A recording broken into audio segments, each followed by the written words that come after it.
Welcome back, everyone. You're listening to Paranormal M. Tonight, we have a few strange stories, and the first one takes place during a ghost tour inside Old Parliament House in Australia. Please subscribe to the channel, and if you like this kind of story, give the video a like. The narrator thought they were just seeing a shadow near one of the doors, maybe caused by the exit sign or the balcony above. But by the end of the tour, they realized they weren't the only one who had noticed it. Alright, let's begin. I hope you sleep well tonight.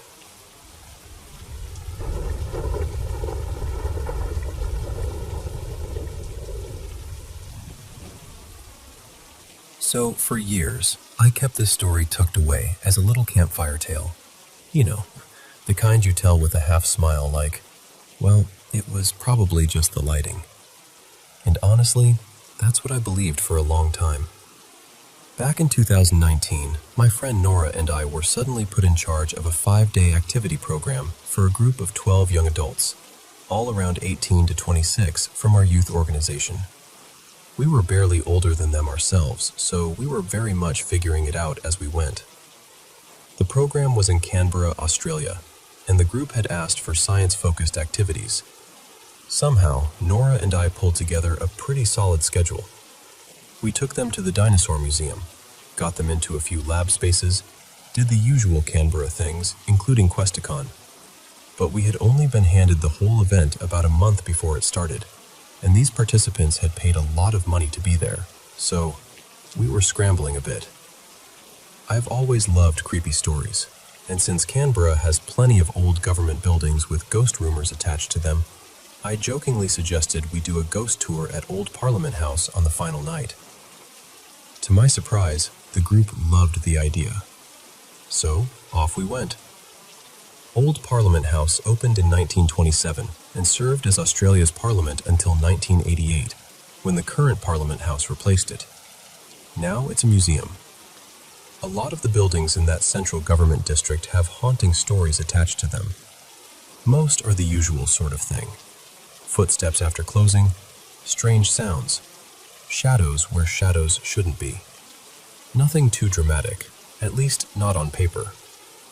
When we arrived for the tour, my group made up about half the people there, and by that point in the week, I knew them well enough to know they were exactly the sort of people who might correct a tour guide, wander off, or touch something interesting simply because nobody had specifically told them not to. So I was in full shepherd mode. The tour took us through the foyer first, where the guide talked about ghostly footsteps and the history of the building. Then we went into one of the chambers. The lights were off, apart from exit signs and these little electric candles that gave everything a slightly theatrical glow. Because I was watching the group, I filed in last and sat toward the back.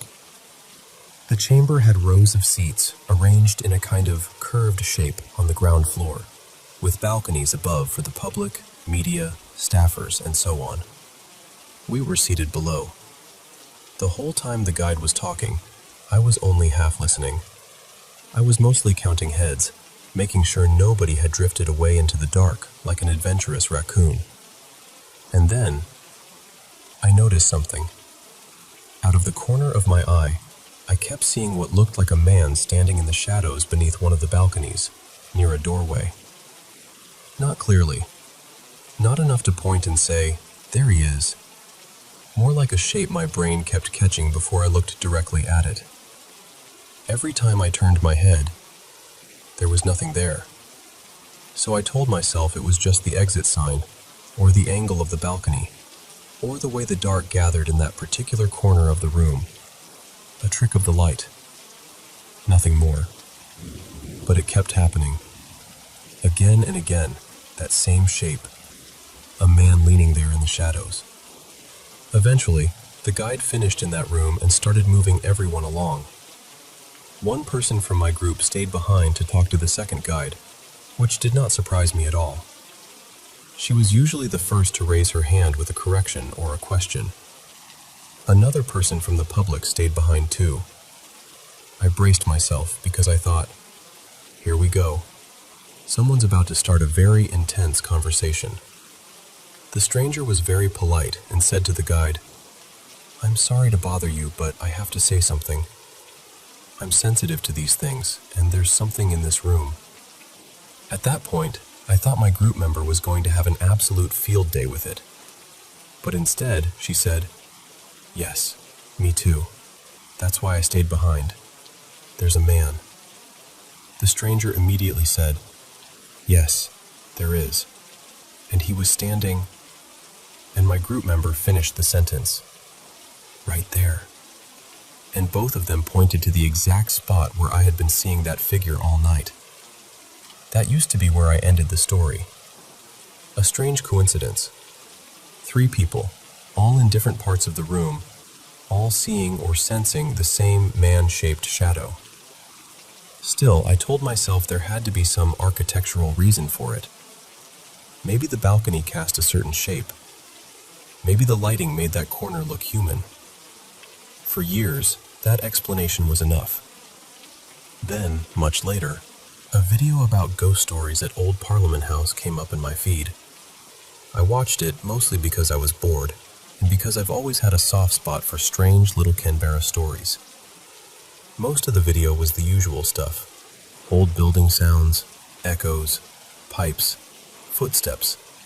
The kind of thing people always talk about in historic places. But near the end, they mentioned a haunting I had never heard before. Apparently, people had reported seeing a man standing in the House of Representatives chamber.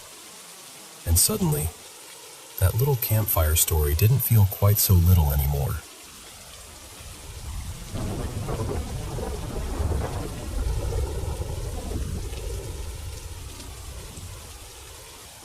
I guess I should start by saying this happened when I was pretty young, around 10 or 11.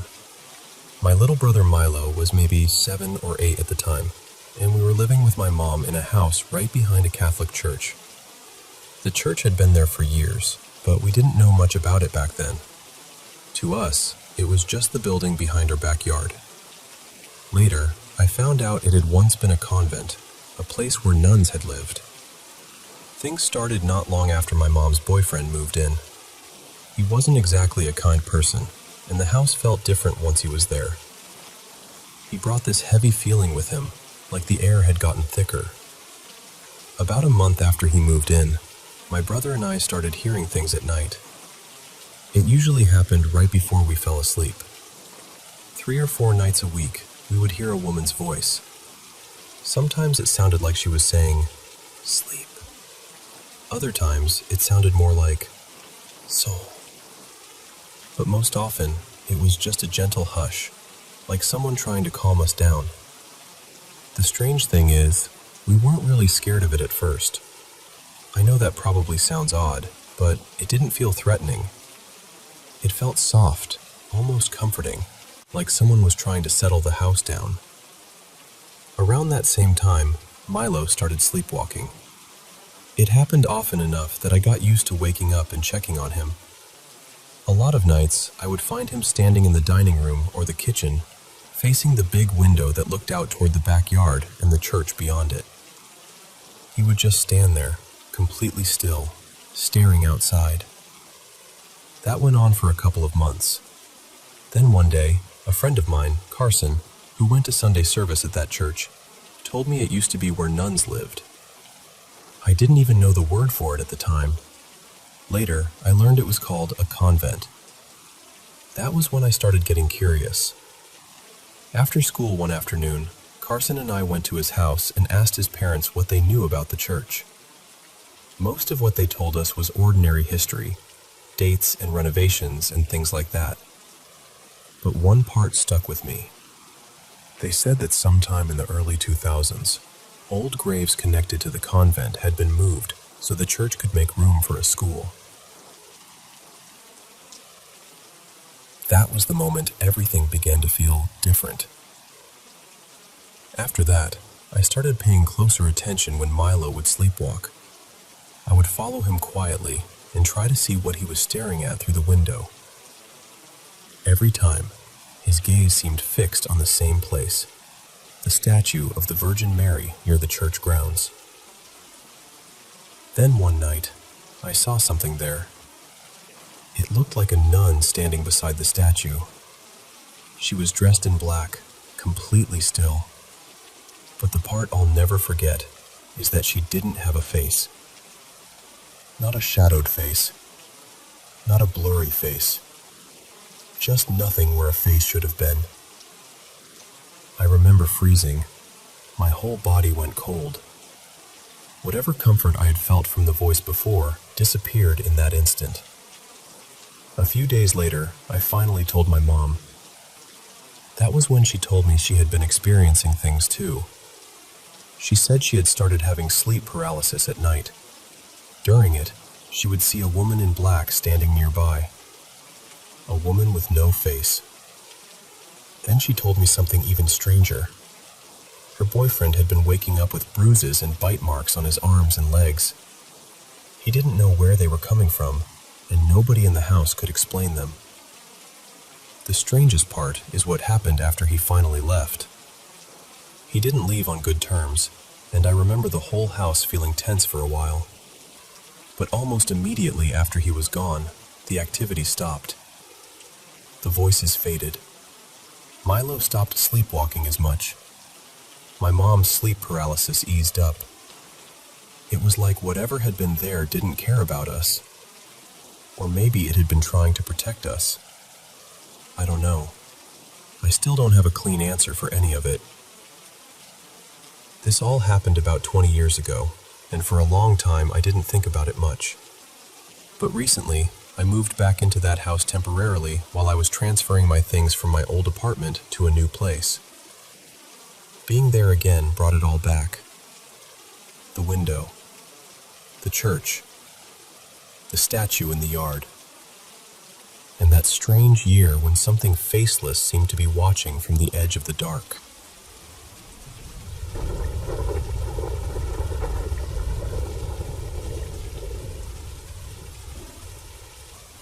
I should probably start by explaining what the area around my house is like, because it matters. I don't live out in the middle of nowhere or anything, but my house sits close to this narrow little river that separates my street from the one behind it. There hasn't been a proper bridge there in years, and parts of the riverbank are crowded with trees, weeds, and thick patches of bamboo. There are plenty of houses around mine, so it's not isolated, but at night the whole place gets very quiet. Usually, the only things you hear are dogs barking, either from our yard or from the neighbors' houses. Around that time, though, the dog we kept outside had died, so the only dog left was one that stayed inside my aunt's house next door. When I was a teenager, I used to stay awake really late. Sometimes I'd be watching shows, sometimes reading, sometimes just scrolling on my phone. I had school in the afternoon, so I could sleep in a bit, and I took full advantage of that. One night, it was probably around 2 or 3 in the morning, and I was in my room with the lights on, just scrolling through my phone. Then I started hearing something outside. It sounded like a woman crying. At first, it was kind of far away, somewhere beyond my house, maybe closer to the river or the next street over. Then I heard her scream, "Help me!" I froze. I didn't immediately do anything, partly because I sometimes hear things at night and later realize it was probably nothing. But this didn't fade away. It got closer.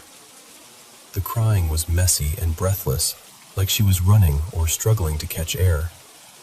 She just kept sobbing and screaming, "Help me!" over and over. Not, "Call the police," not anything specific, just that. My first instinct was to turn off my bedroom light. I messaged a friend and told them what I was hearing, because I didn't want to feel completely alone with it. Then I heard the gate outside my house move. That sound made my stomach drop. The crying came closer until it was right beneath my window. My room was on the second floor, and I remember sitting there in the dark, barely moving, with this horrible feeling that something was very wrong. Thankfully, most of the windows in our rooms had blackout glass or heavy curtains, so I didn't think anyone outside could see me clearly. After a while, the voice moved away again. I could still hear her crying and calling for help, but it slowly drifted off into the night. The next morning, I told my grandmother and my aunt what had happened. They both said they hadn't heard anything. No crying, no screaming, no gate, nothing. So I tried to convince myself I had imagined it. Then it happened again the next night. As soon as I heard that same crying voice coming closer, I panicked and turned off my light. This time, it sounded like she was walking around my house. I could hear her outside, moving slowly around the yard, crying in that same exhausted, desperate way. And the strangest part was the silence. Not one dog barked. Not ours, not the neighbors' dogs, none of them. Every other night, a leaf could fall wrong and at least one dog would start barking. But whenever that woman's voice came into my yard, everything went completely still. This went on for maybe 2 or 3 months. Not every single night, but enough that I started dreading being awake late. Some nights I'd force myself to sleep earlier just so I wouldn't hear her. I didn't want to sit in the dark again, listening to someone cry under my window. There were 2 times when the voice sounded farther from the house, and I worked up the courage to open my window. I wanted to make sure I was really hearing it. I even recorded it once on my phone, but I don't have that recording anymore. That phone broke years ago, and I replaced it. Eventually, it stopped. I still live in the same house, and nothing like that has happened again. But I also don't stay up that late anymore. For a long time, I didn't think about it much. Then today, the memory came back out of nowhere, and I can still remember how that voice sounded. I don't know what it was. Where I live, we don't really have stories about things like skinwalkers, mimics, or anything like that. So I've never had a clear explanation for it. But whatever was outside my house those nights, I know what I heard.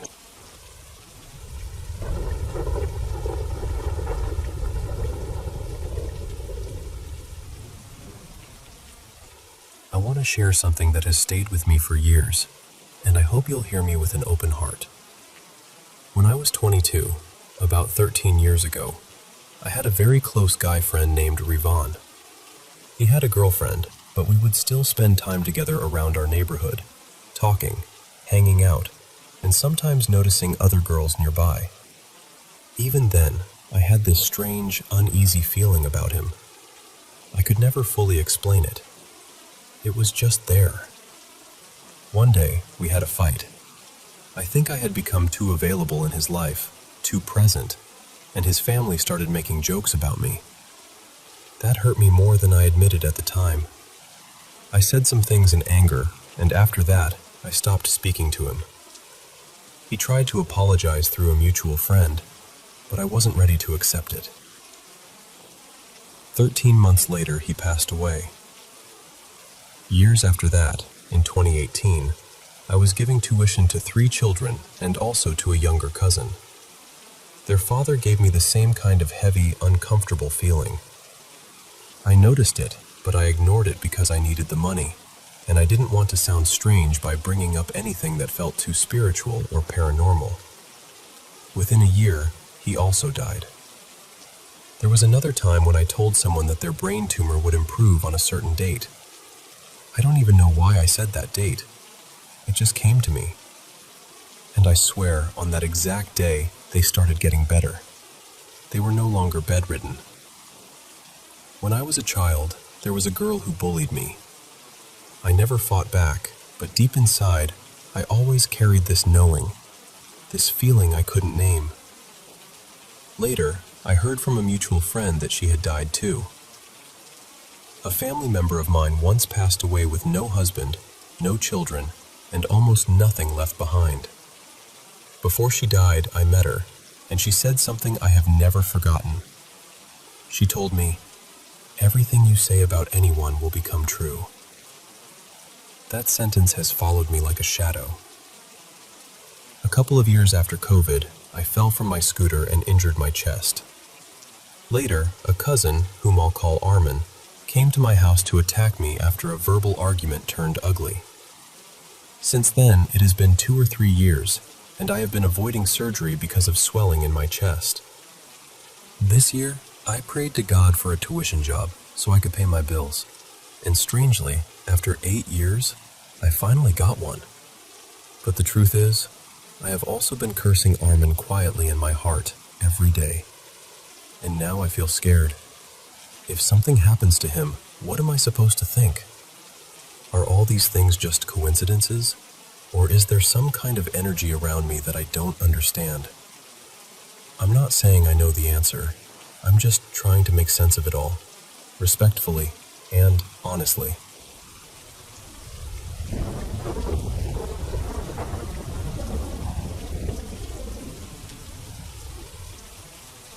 It started when I was about 7 years old. I had a counselor back then named Elena, and at the time, she was pregnant. I remember she was pretty far along, maybe 6 or 7 months. One night, I had this dream that has never really left me. In the dream, I saw her baby lying in a crib, or maybe it was a bassinet. I was standing there looking at this baby, and the baby wasn't moving. Then Elena came running into the room, screaming that her baby wasn't breathing. I woke up shaken. A couple days later, I had a session with her, and I really didn't want to talk. I couldn't stop thinking about that dream. She noticed something was wrong and asked me if I was okay. I told her I was fine, but she kept gently asking, so finally, I told her what I had dreamed. She reassured me right away. She told me the baby was healthy and that everything was okay. A few weeks later, she had her baby. From what I remember, she brought the baby home, and about a week later, the baby passed away from SIDS. Later, Elena came back to collect her things. I saw her, and she looked completely broken. I remember her telling me to stay away from her. After that, I never saw her again. That experience scared me deeply because I was just a child. I didn't understand how I could dream something like that before it happened. Then, when I was 22, I had another dream. In that dream, 2 little girls were sitting in my kitchen asking me about my brother, Mason. He was still alive at the time. I remember telling them, Uncle Mason passed away from a drug overdose. I wish I could remember more of that dream, but that's all that stayed with me. When I was 25, my brother passed away from a drug overdose after taking a fake Xanax. I'm 33 now, and I have 2 little girls. Another thing happened last April with my mom. She had been sick for a long time and had several illnesses, but for a while she had actually been doing pretty well. She had gone 2 or 3 years without being in the hospital, and she was just living her life day by day. One night, I dreamed that she was sitting in her chair and her eyes rolled back. She fainted in the dream, and somehow, I knew she had passed away. When I woke up, I was so relieved to see that she was still there, still breathing, still alive. But in January of this year, she fainted while using the bathroom. She stopped breathing for 2 or 3 minutes. I got her off the commode, helped get her breathing again, cleaned her up, and called 911. The hospital told us she was dealing with organ failure, and even though it wasn't exactly like the dream, I couldn't shake the feeling that there was a connection. Then last month, she had a GI bleed while she was on blood thinners. She was bleeding badly, and her kidneys shut down completely. The doctors stopped the blood thinners and gave her IV fluids, and somehow her kidneys started working again. After that, she came home on hospice. One Monday morning, we all woke up and found that she had passed. She had transitioned during the night. I feel like I've been getting signs my whole life, but I still don't always know what to do with them. After my mom passed, we had to tell my grandmother. She's in a nursing home, and honestly, no one there would have told her yet. But when we told her, she said she already knew. I asked her, "How did you know?" And she told us that my mom had come to her in a dream the night before and told her she had passed away. I still don't know what to make of that. there have been other things too. When I was younger, I used to see a man in a tall hat. Later, my nephew, who is 12 now, told us he saw the same figure when he was around 4 years old. He saw him in the hallway at my grandmother's house. I showed him pictures of different hats, just to see what he would pick. He pointed to the same kind of hat I remembered seeing, the tall top hat. I had seen that same man at my grandmother's old house too. When my sister was pregnant with my nephew, she saw him standing at the end of her bed. She believes there's something spiritual around our family. She says she feels ghosts around her all the time, and she thinks maybe they're attached to her because she used to live next to a funeral home. Even my father has told me he sees things sometimes, shadows moving around our house at night. So I don't really know what all of it means. I only know that these dreams and experiences have followed me for most of my life. Some of them came before terrible things happened. Some of them felt like messages, and some of them still sit in the back of my mind, quiet but heavy, like they're waiting for me to understand them.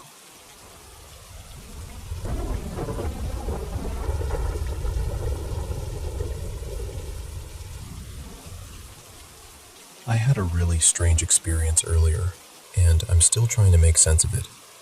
I should probably say first that I'm a pretty skeptical person. I don't usually jump straight to believing something was supernatural or anything like that. But this felt so different from anything I've ever experienced that I can't stop thinking about it. I was staying at my parents' house while they were away on a short trip. The house was quiet, and I decided to take a nap. I wasn't even deeply asleep. It was more like that light, drifting kind of sleep, where you still feel half aware of the room around you. At some point, I heard knocking. Then, a little later, I heard the doorbell ring. It felt real, not like something inside a dream, but I had this uncomfortable feeling in my stomach, so I didn't answer it. I wasn't expecting anyone, and I don't really know the neighbors well, so I told myself maybe it was meant for another house, or maybe I'd imagined it. Then, without realizing I had slipped into a dream, I heard movement inside the house. I got up, and suddenly my stepfather, Martin, was there. He was supposed to be away with my mother, but in the dream, it felt like he had just come back early. The odd thing was, he seemed kinder than usual. Not that Martin is unkind, because he isn't, but this kindness felt unfamiliar, almost too gentle, like someone trying to copy him after only watching him from a distance. He asked me to come with him, and I followed him into the bedroom. We talked for a moment, and I remember asking where my mother was. Then something in me just knew. I looked at him and said, "You're not Martin." I even reached out and touched his arm. It felt completely solid, warm, real. That was the part that frightened me most, I think. He didn't feel like a dream. He laughed a little, trying to act normal, and told me that of course he was Martin. But I didn't believe him. I sat down on the bed and started looking around the room. That was when I noticed the bedroom was wrong. The furniture was off, and there were 2 beds in the room, one single bed and one larger bed. My parents' room doesn't look like that at all. So I said, "Do you know how I know you're not my stepfather? They don't have 2 beds in this room." He became very still. Then, in this calm voice, he asked me what else I dreamed about. He asked if I dreamed about men, and I understood exactly what he meant. It made my skin crawl. I didn't answer him the way he wanted. I just said, I would never dream of a single bed and a double bed in the same room. That was when everything changed. There was this hissing sound, sudden and sharp, and he yelled something I couldn't understand. Then he grabbed both of my wrists. I pushed my feet against his chest to keep him away from me, and I shut my eyes as tightly as I could. I grew up Catholic, even though I haven't been to church in years, and all I could think was, Jesus Christ protects me. I repeated it over and over in my head. I started praying because I didn't know what else to do. It felt like I was trapped there for so long, just stuck in that room, with his hands around my wrists, my eyes closed, trying to hold him back. He didn't do anything else. He just stayed there, staring at me. I could feel it even with my eyes shut. Then, finally, his grip loosened, and I woke up. I've never had anything like that happen before. I don't really know what I think it was, but it felt so real that even now, I can still remember the pressure of his hands on my wrists.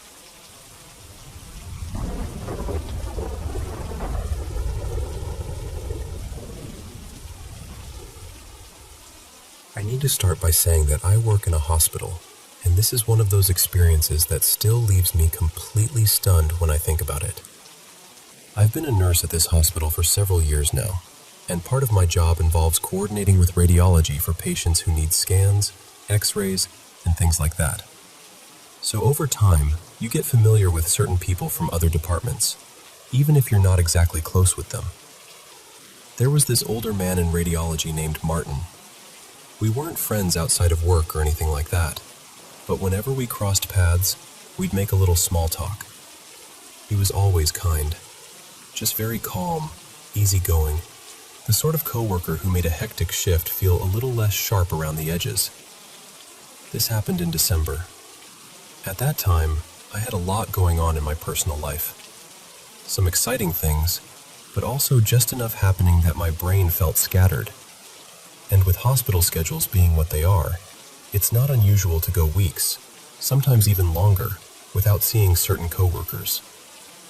So one day, I was rushing through my shift, trying to get to the medication room. It's right near the area where one of the portable x-ray machines is usually kept.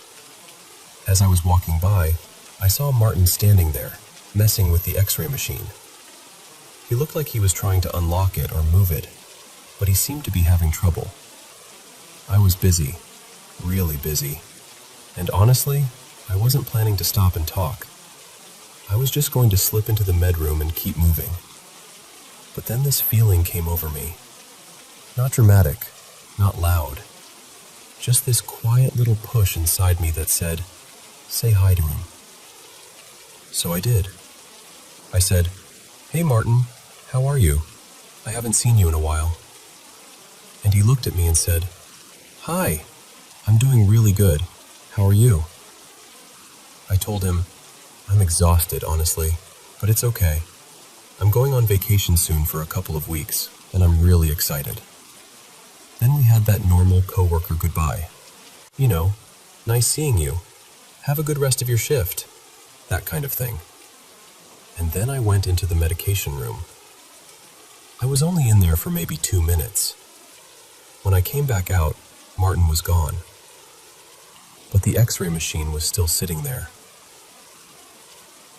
At the time, I didn't think much of it. People disappear quickly in hospitals all the time. Someone gets called away, another patient needs something, another department pages them. It's normal. But about a month later, I was talking with another nurse on my unit.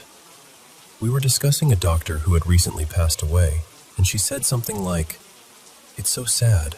We lost another coworker this year too." I was confused, because I only knew about the doctor. So I asked her what she meant. She told me someone from radiology had died. Then she described him. Older guy, kind, worked with the x-ray equipment. Someone everyone seemed to like. And I realized she was talking about Martin.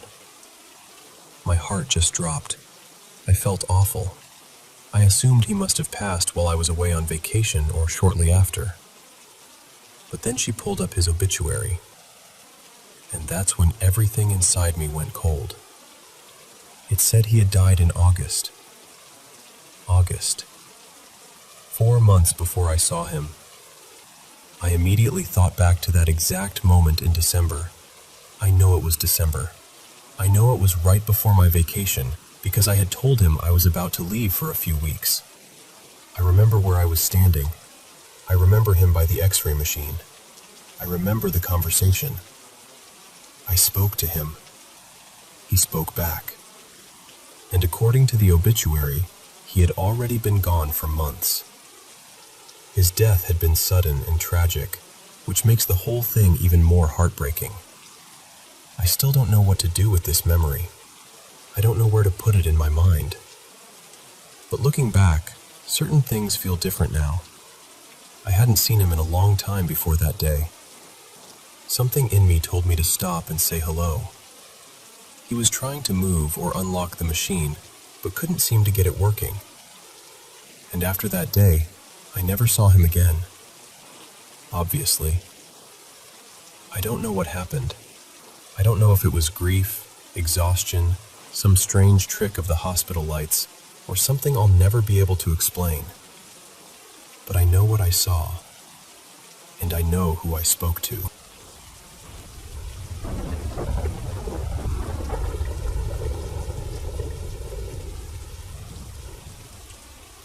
I was staying at my mom's house with my little girl for a while. It was supposed to be temporary, just until my partner and I could find a place of our own. My mom is in her mid-50s. My daughter had just turned 1, and until recently, my granddad, Martin, was living there too.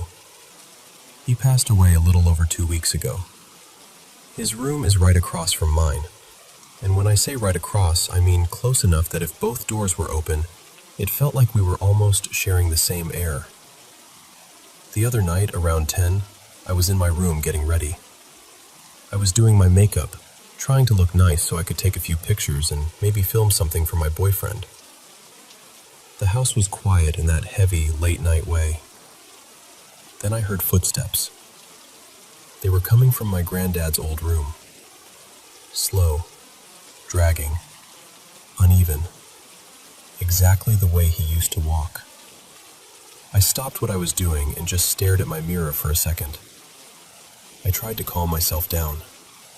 I told myself, no, it's probably one of the cats.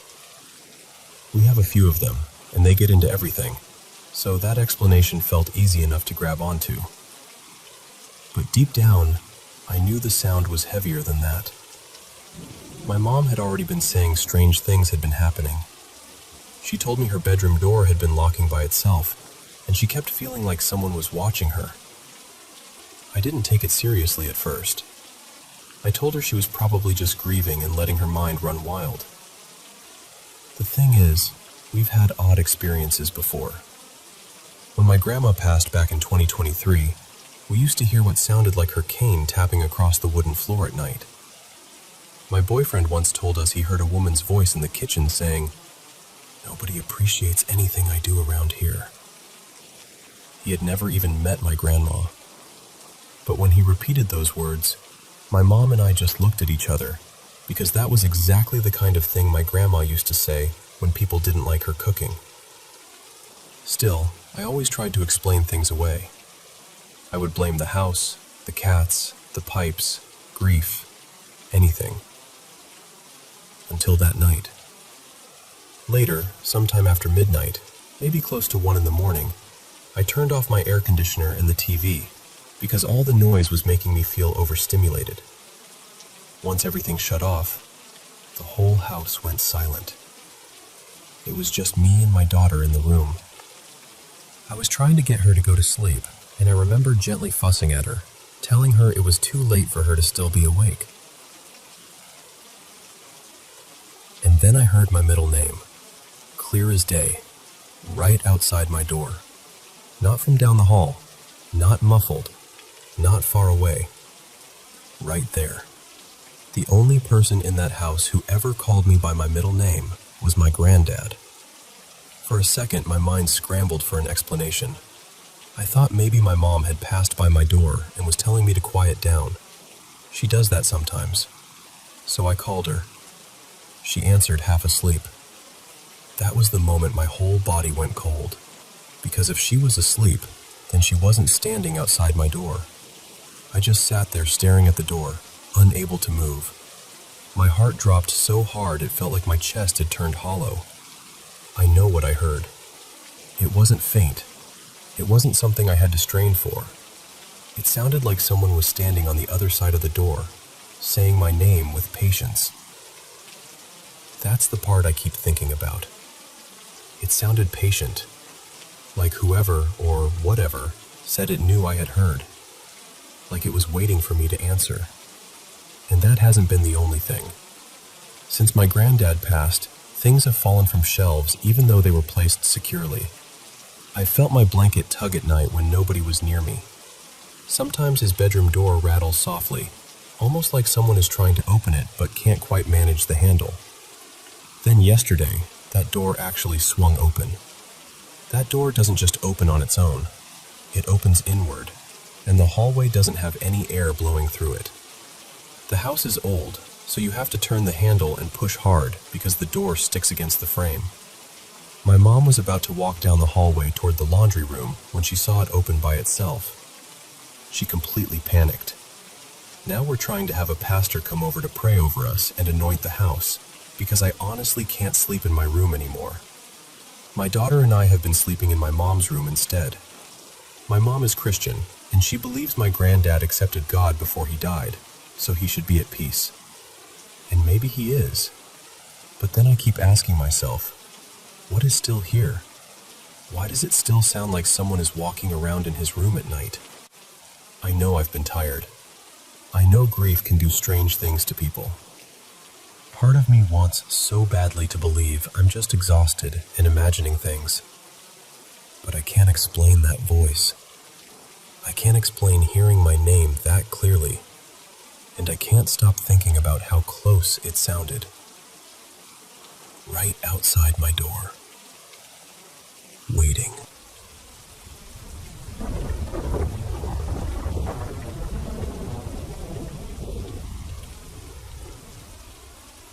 I grew up in a small, rural community tucked into the foothills of western North Carolina, and I still live there today. So this story starts when I was about 13 years old. Just a kid on the bicycle, pedaling around those back roads like I owned them. There was this old Victorian mansion down the street, 3 stories tall, run down, covered in vines, with windows that always seemed darker than they should have been. Every time I rode past that place, my stomach would tighten up. I didn't know why. I just knew I didn't like it. I'd start pedaling faster before I even got close. By the time I was passing the front of it, my legs would be flying. I wouldn't slow down again until that old house was well behind me. A few years later, when I was 18 and still in high school, the mansion had been restored. It had become a historic site and museum. Around Halloween, a TV station out of Charlotte did a feature on it and called it one of the most haunted places in North Carolina. Not long after that, one of my classes took a tour there. The guide told us the house had originally been built as a 2-story home for a wealthy, eccentric diamond merchant. But apparently, he decided it wasn't grand enough. So he had workers literally cut the house in half, jack up the top floor, and build a whole new floor between the two. That's how it became 3 stories. They even had photographs in the museum showing the process. During that tour, there was a psychic medium with us. When we reached the 3rd floor, she suddenly became sick. Not just a little uneasy either. She looked overwhelmed, sad, almost crushed by something. She said that one room up there carried terrible sadness. She said someone had been kept there against their will for a long time. And what made all of us go quiet was this: that room still had locks on the outside of both doors. Even the windows had locks on the outside. That stayed with me. About 6 years after that, I became a deputy with the county sheriff's office. And that mansion became a regular part of my life again, but in a very different way.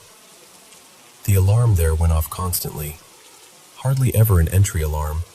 Almost always interior motion, usually on the 2nd or 3rd floor. Now, the mansion had a large collection of vintage and antique dolls, and I can't tell you how many times I responded to that place. Some nights, I'd go there 5 or 6 times. Never once did I find a real break-in. Not once. I'd check the building at 10 at night, and everything would be exactly where it belonged. Then I'd come back at 3 in the morning, and dolls would be on the floor, even though they had been inside locked glass cases. The cases would still be locked. There were cold spots in that house where you could see your breath, even on hot summer nights. The hair on your arms and the back of your neck would stand straight up. After a while, every officer in the department knew there was something strange about that place. Then one cold winter night, one of our part-time reserve deputies responded to an alarm there. He was an interesting guy. His full-time job was flying large cargo jets.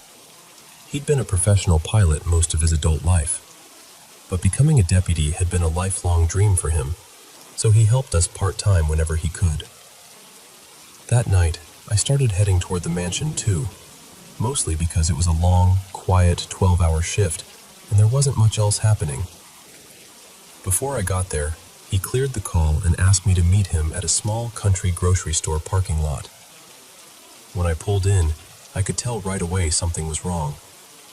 He looked shaken. I asked him what happened. He hesitated, then said, "Have you ever seen anything down at that mansion? I mean, anything odd?" I said, "Other than the dolls moving, the cold spots, and the alarms going off for no reason? Not really." "Why?" He tried to brush it off, but I told him he couldn't leave it there. Finally, he asked if I'd ever seen anything unusual on the third floor. I told him no, but I definitely felt uneasy up there. That's when he told me what he saw. He said he pulled up, got out of his patrol car, and started shining his flashlight around the outside of the mansion. Then he looked up at a third-floor window. There was a young girl standing there. He said she looked about 12 or 13 years old. She was just staring down at him, holding the curtain open with one hand. He said she didn't move, didn't wave, didn't smile. After what felt like forever, she simply stepped backward into the darkness, and the curtain fell closed. He was rattled by it. After that, he avoided alarm calls at the mansion whenever he could. About 2 years later, it was my turn. It was around 2 in the morning on a cold, silent night. The call came in the same way it always did. Motion alarm, third floor. I'd answered that call so many times by then that I had a routine. I'd pull in, turn on the alley light on my patrol car, circle the whole building once, and use my flashlight to check every door and window. Then I'd park, get out, and physically inspect the entry points. But that night, I didn't make it through the routine. As I pulled along the south side of the mansion, I had my alley light on and my flashlight in my hand. I started scanning the building from the first floor upward, moving from door to window, window to door. Then I reached the third floor, and I froze. At the second window, there she was, a young girl. She had long, wavy hair and was wearing an old-fashioned dress, the kind you might have seen in the early 1900s. It had buttons down the front, with lace and ruffles along both sides. Part of her hair hung forward over one shoulder, and the rest fell behind her. Her right arm was raised, holding the curtain back just enough for her to look out. And she was staring right at me. I know it probably only lasted a few seconds, but it felt much longer. I sat there, unable to move, just looking at her. Then she stepped backward into the dark.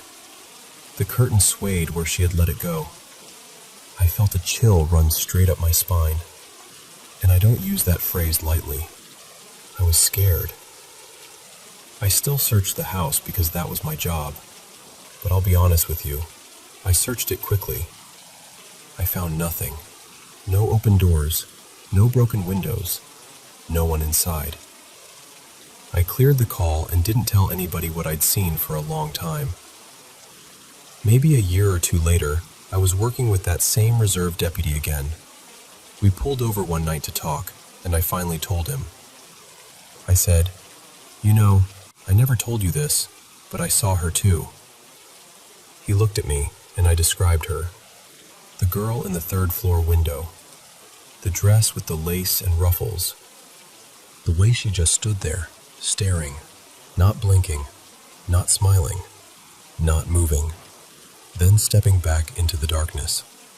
He just shook his head and said, "That place gives me the creeps. There's something not right about it." And I told him I agreed.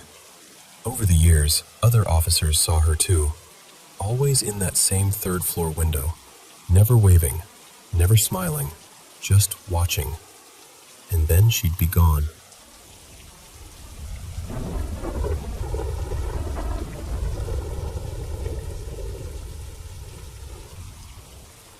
I'll tell you this as plainly as I can, because even now, part of me understands why someone would doubt it.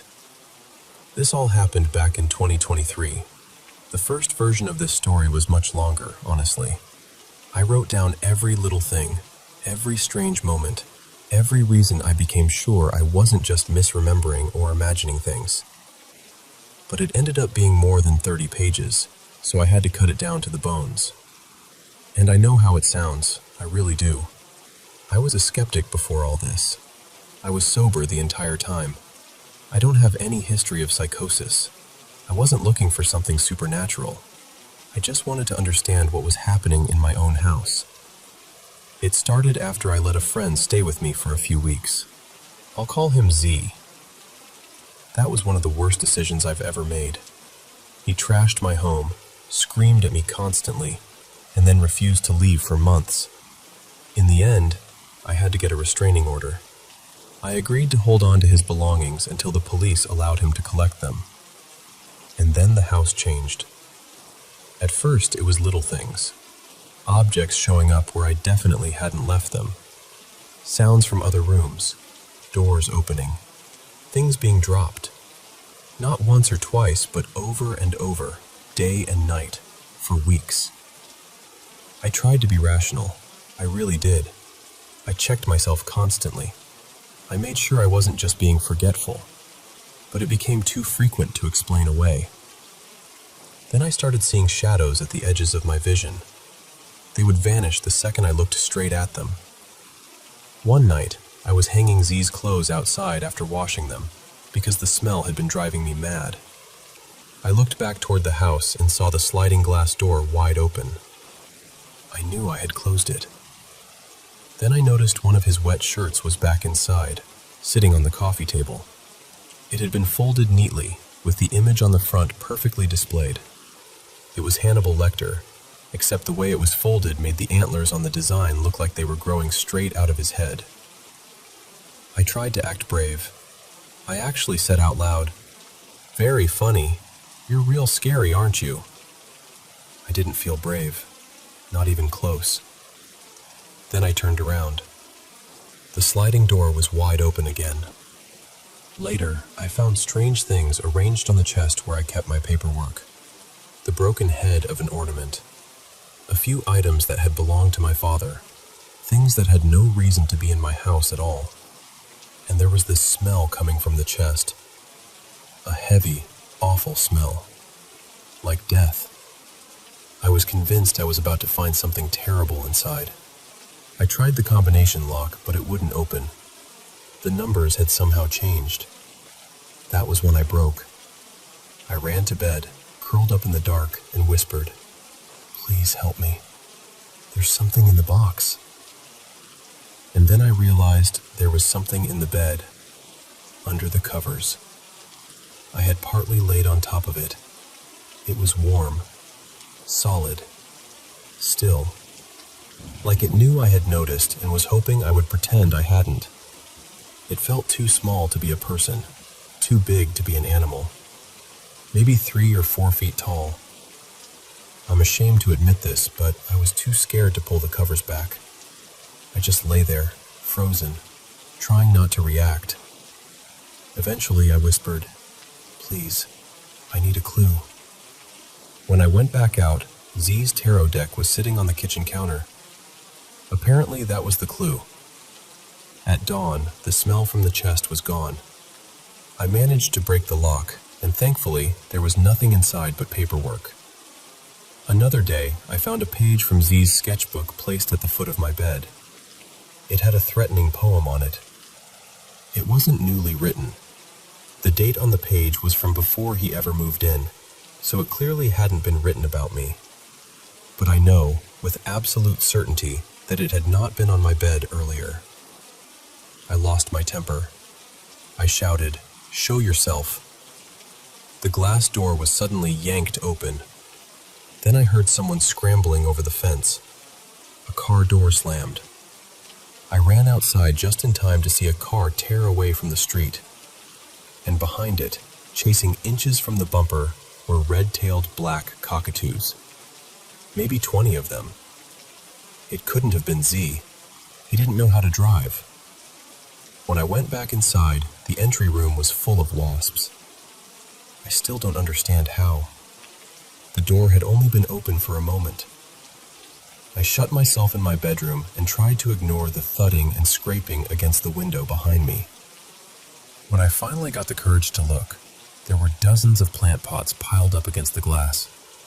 I called the police after that, but they didn't really know what to do with me. They were polite enough, but skeptical. I could hear it in their voices. A few days later, I was in town when a little boy ran up to me with this huge smile on his face. He said, "Congratulations, you're going to meet him." Then he ran off. That night, muddy footprints started appearing on the tiles. Big ones. Not once, but repeatedly. I called someone I knew, an Aboriginal elder who understood things connected to wetland spirits. I live near wetlands, so by then I was willing to consider anything. She told me her uncle had been a medicine man, and that she would ask his spirit to help. She said he had been a smoker, so if I smelled smoke, that meant he was nearby. Later, I did smell smoke, but not cigarette smoke. It was wood smoke, coming from 3 large trees outside. I walked around the garden, searching for fire, but there was nothing. No flames, no smoke I could see. Later, I found 3 empty nests, 1 in each tree. The underside of each nest was scorched. The trees themselves were untouched. The strange part is that her uncle's moiety, something like a totem animal, was the red-tailed black cockatoo. The same birds I had seen chasing that car. Except the birds had appeared before I had even asked her for help. One night, I suddenly felt dread settle over the house. Not ordinary fear, something deeper. The kind your body understands before your mind catches up. Within minutes, the temperature dropped from a hot summer night to a cold so sharp it felt dangerous. I tried to sleep and woke up gasping for breath. I moved to the couch, and the cold disappeared instantly, like I had stepped out of a walk-in freezer. Then it became hot. Not warm, not stuffy, scorching. The heat burned so badly I had to fight not to scream. I moved again, and the air cooled, like I had stepped out of an oven. This went on for hours. I kept moving, and whatever it was kept finding me, freezing or burning, back and forth, again and again. Eventually, something in me changed. I stopped reacting the same way. I don't mean I became fearless. I didn't. But I learned not to feed it. I learned that whatever this was, fear seemed to make it stronger. When I stopped giving it that, it started losing its grip. Slowly, things returned to normal. Mostly. Because one day, one of Z's old game cards appeared on my desk. It had a message on it. Something about coming back in a few years, once the fungus had died off, and then seeing what was inside the chest. And I'll be honest with you, I really don't like that.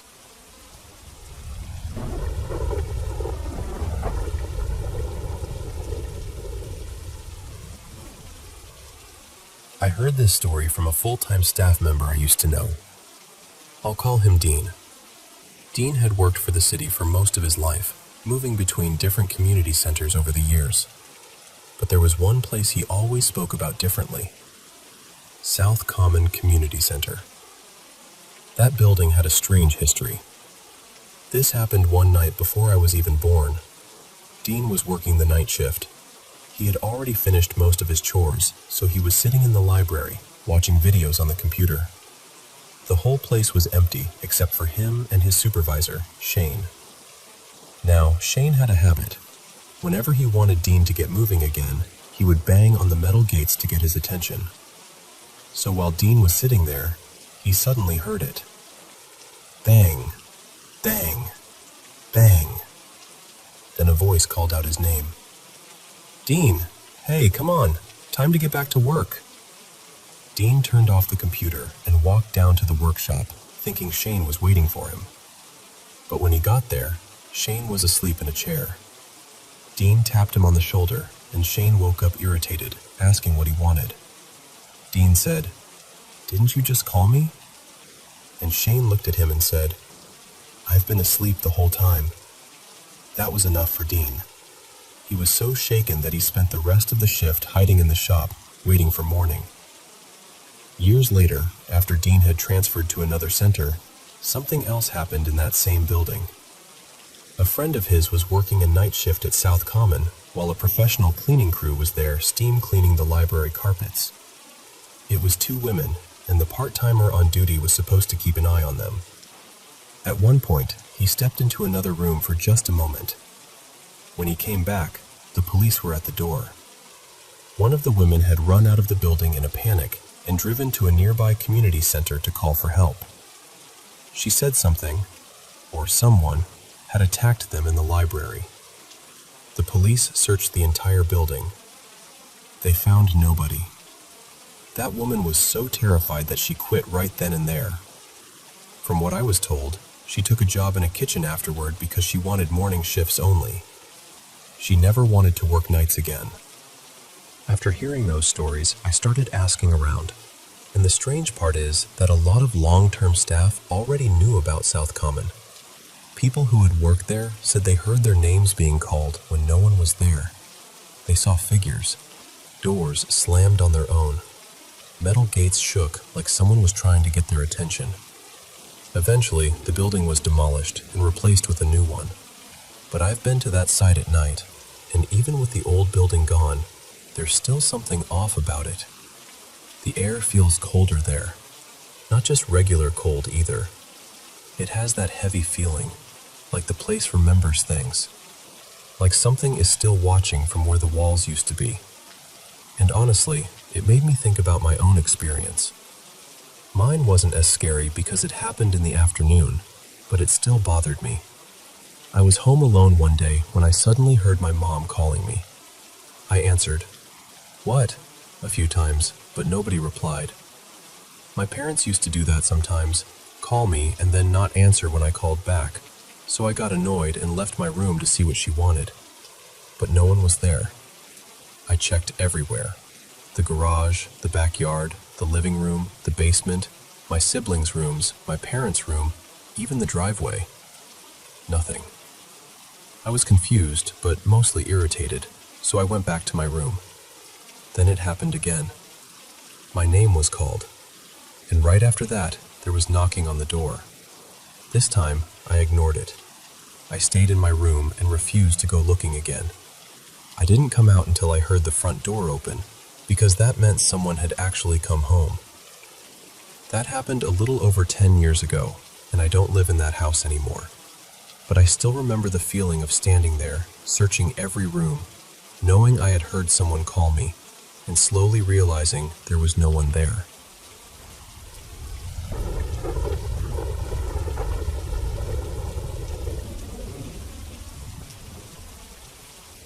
I've had strange things happen around me for as long as I can remember, but this house was different. Back in 2021, my husband and I moved into his dad's old place. It had been built by his grandfather, so there was a lot of family history in those walls.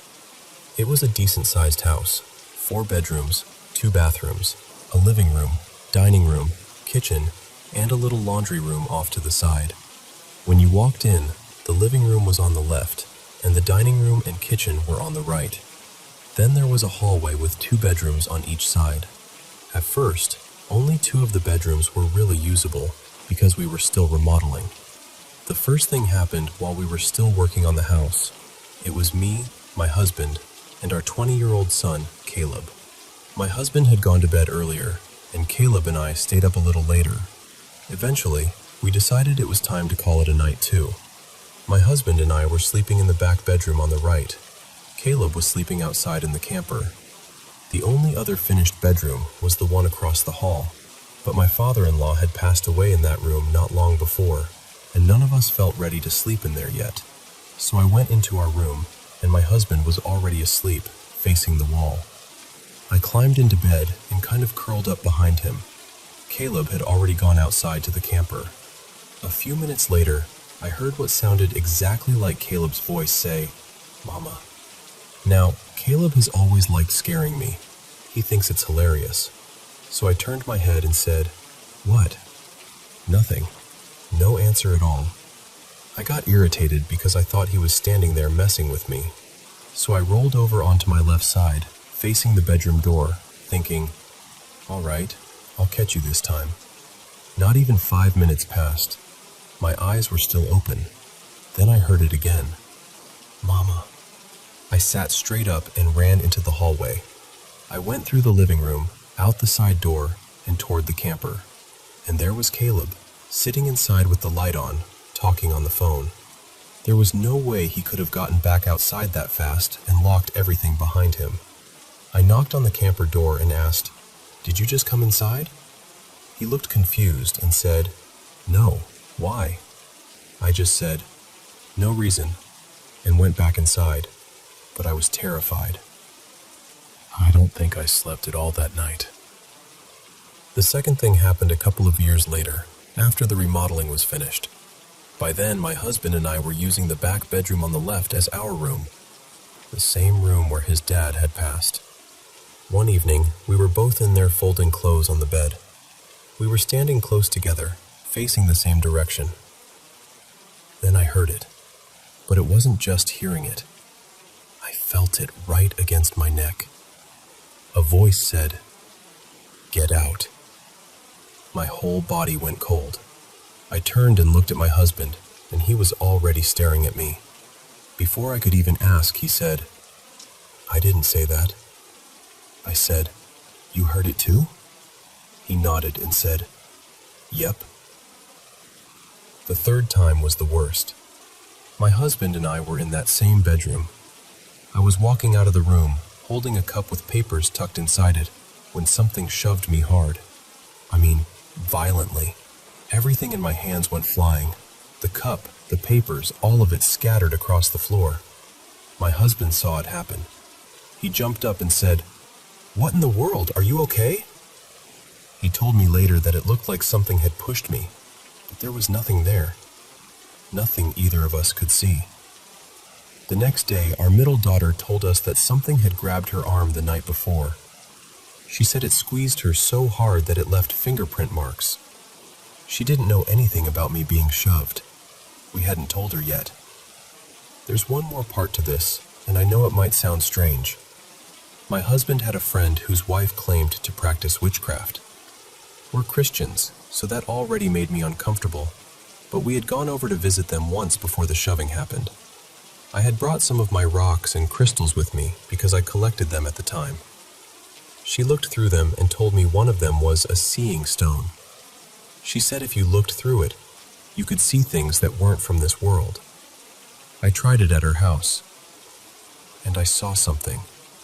She had always talked about having a familiar, and when I looked through that stone, I saw it.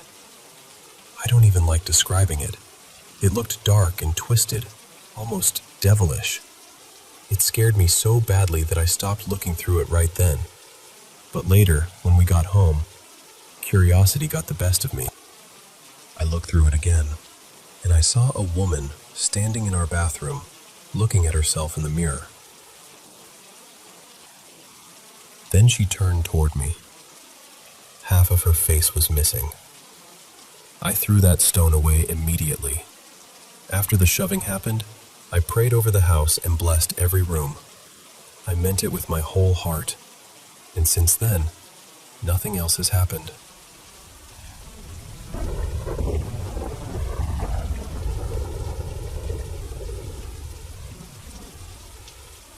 When I was little, maybe 9 or 10, I woke up very early one morning to the sound of my mom crying in the kitchen. Not just a quiet cry either. It was that deep, broken kind of crying that makes a house feel smaller somehow. My dad had left not long before that, and Mom was really struggling. She was trying to hold herself together, but even as a kid, I could tell she was falling apart. People would come by now and then, friends or relatives, just to sit with her and make sure she was all right. The night before, Mom had told me an old friend of hers was coming over. I had never met the woman, but Mom mentioned she had a son around my age. I remember feeling this little spark of excitement because I was an only child, and it was school holidays, so the idea of having another kid around felt enormous. That night, Mom barely slept. I could hear her moving through the house, crying in the kitchen, then in the lounge room, then outside near the laundry. At one point, I looked out my bedroom window and saw her wandering around the garden in the moonlight, just looking at the plants and crying. That image has stayed with me all these years. So when I heard voices in the kitchen the next morning, I thought, she's here, her friend's here, and maybe her son is too. I got out of bed and walked down the hall, feeling hopeful in that simple way kids do.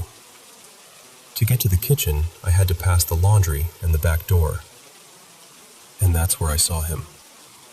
A boy, about my age, sitting on the back steps. He had light brown hair and was wearing a faded blue t-shirt. He was facing away from me, looking out into the yard. I went straight over and tapped him gently on the shoulder. He turned around and smiled. He didn't say anything, not a single word. But he opened his hand, and there was this little beetle crawling across his palm. It was striped orange and black, the kind we used to see all over the garden at that time of year. He looked at me, still smiling, and held out his hand like he wanted me to take the beetle. So I did. The beetle crawled from his hand onto mine, up over my fingers and across my wrist. And somehow, that was enough. I started talking. I talked his ear off, honestly. I told him about my toys, my favorite shows, the games I liked, probably every strange little thing that mattered to me back then. And he just listened.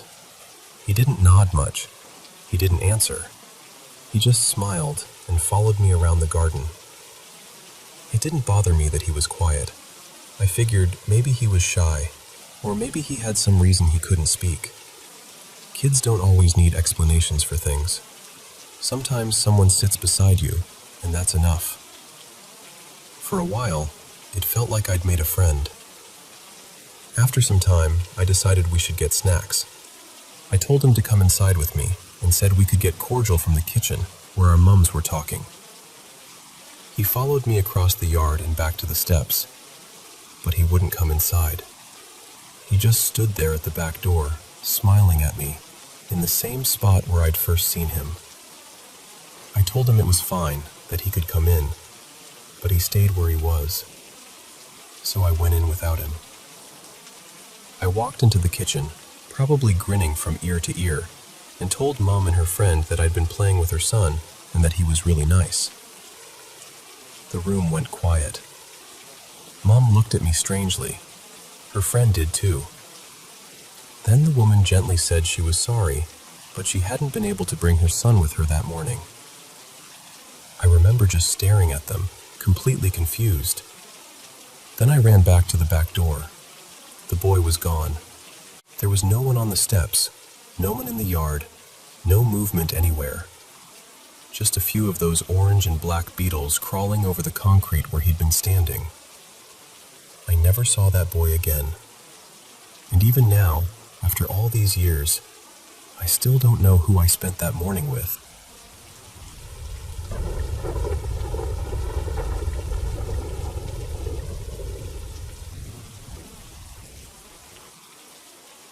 I work long night shifts, usually from about 6 in the evening until 6 in the morning.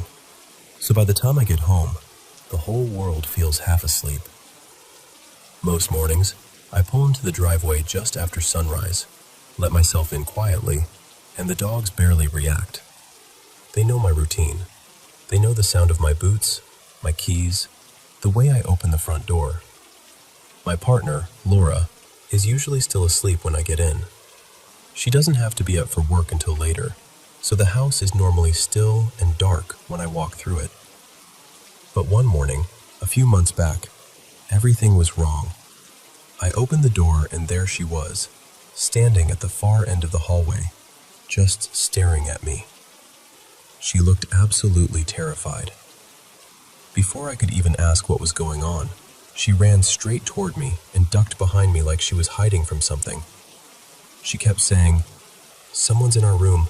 I know someone's in our room." I was exhausted, still halfway in night shift fog, but that woke me up instantly. Looking back, I probably should have grabbed something first. There's a crowbar near the laundry, and I've got tools in the garage. But in that moment, I didn't think. I just marched down the hall as loudly and quickly as I could. The dogs went completely mad because they had no idea what was happening. I switched on every light I could reach and went straight into the bedroom. Nothing. The room was empty. I checked the wardrobe. I checked behind the curtains. I checked the windows. Everything was shut, locked, and untouched. Then I went through the rest of the house while Laura stayed right behind me, shaking. I even went outside with a torch and checked the garden shed and the side gate. There was no one there. Everything was secure. Once she calmed down enough to explain, she told me that a couple of hours earlier, sometime around 3 or 4 in the morning, she was sure she'd heard me come home. She said the dogs didn't bark, which made sense to her because they never bark at me. She heard the front door open. She heard someone walk down the hallway. She felt someone standing beside the bed for a moment. Then, according to her, I leaned down, kissed her cheek, and whispered something softly into her ear. After that, she felt me get into bed and wrap my arm around her. The worst part is what happened when my actual truck pulled into the driveway a few hours later. That sound woke her up, and when she opened her eyes, she could still feel an arm around her. Tight, heavy, real. Then she heard me come in through the front door. I checked the locks again. I checked the security camera that points at the driveway, which covers the only entrance to the property. Nothing showed up. No person, no movement, no vehicle besides mine. And the 3 dogs, who would usually lose their minds if a stranger came anywhere near the house, hadn't reacted at all. By some strange bit of timing, I had the next few days off work. That helped. We stayed together, kept the lights on more than usual, and eventually the fear faded into the background. After a while, I convinced myself Laura must have had some kind of vivid dream, or maybe sleep paralysis, or maybe she'd half woken and imagined the whole thing. That explanation worked for me, for a little while. Then, about 2 weeks ago, something happened to me. I was sleeping during the day after another night shift. The house was quiet. Laura was at work. The dogs were settled. Then I woke up because someone was whispering directly into my ear. Not across the room. Not from the hallway. Right into my ear. I came awake in a panic, and the whispering stopped almost immediately. But there were a couple of seconds, just as I opened my eyes, where I could still hear it. I know I could. It was a voice. I couldn't understand what it was saying. It wasn't clear words, more like rushed, broken nonsense. But it was close enough that I felt breathless afterward, like something had been leaning over me. And ever since that moment, I've had the worst neck pain I've ever felt. Heavy, deep, constant. Like I slept wrong, except it hasn't gone away. I haven't told Laura. I know exactly how she'd react. She'd probably hide my keys before my next shift just so I couldn't leave her alone in the house. I try not to think about it too much because, honestly, it makes my skin crawl. But I keep coming back to one thought. Something came home before I did, and now I'm not sure it ever left.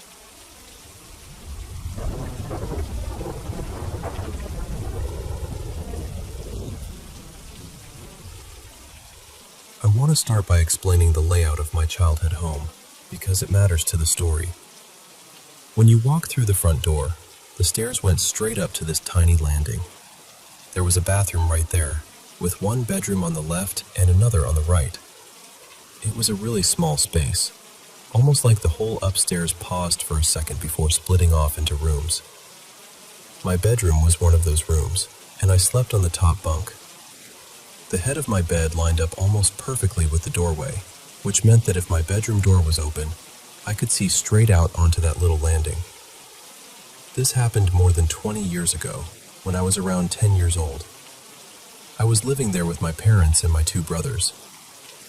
One night, I woke up in the middle of the night for no obvious reason. I wasn't having a nightmare, at least not that I remember. I just opened my eyes and was suddenly awake. The first thing I noticed was that the landing light was on. That was strange, because my parents were very serious about not wasting electricity. Lights did not just stay on in our house, but I figured maybe one of them had forgotten, or maybe my older brother had gotten up and left it on by accident. Then I heard it. A soft whistling. Not loud, not sharp, just this gentle little tune, like someone nearby was casually whistling to themselves. I looked toward the doorway, and that's when I saw him. There was a small gray figure sitting on top of my bedroom door.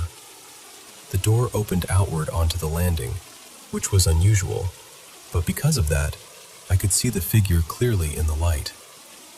He was perched right there on the top edge of the door, fully visible. And when I say gray, I mean completely gray.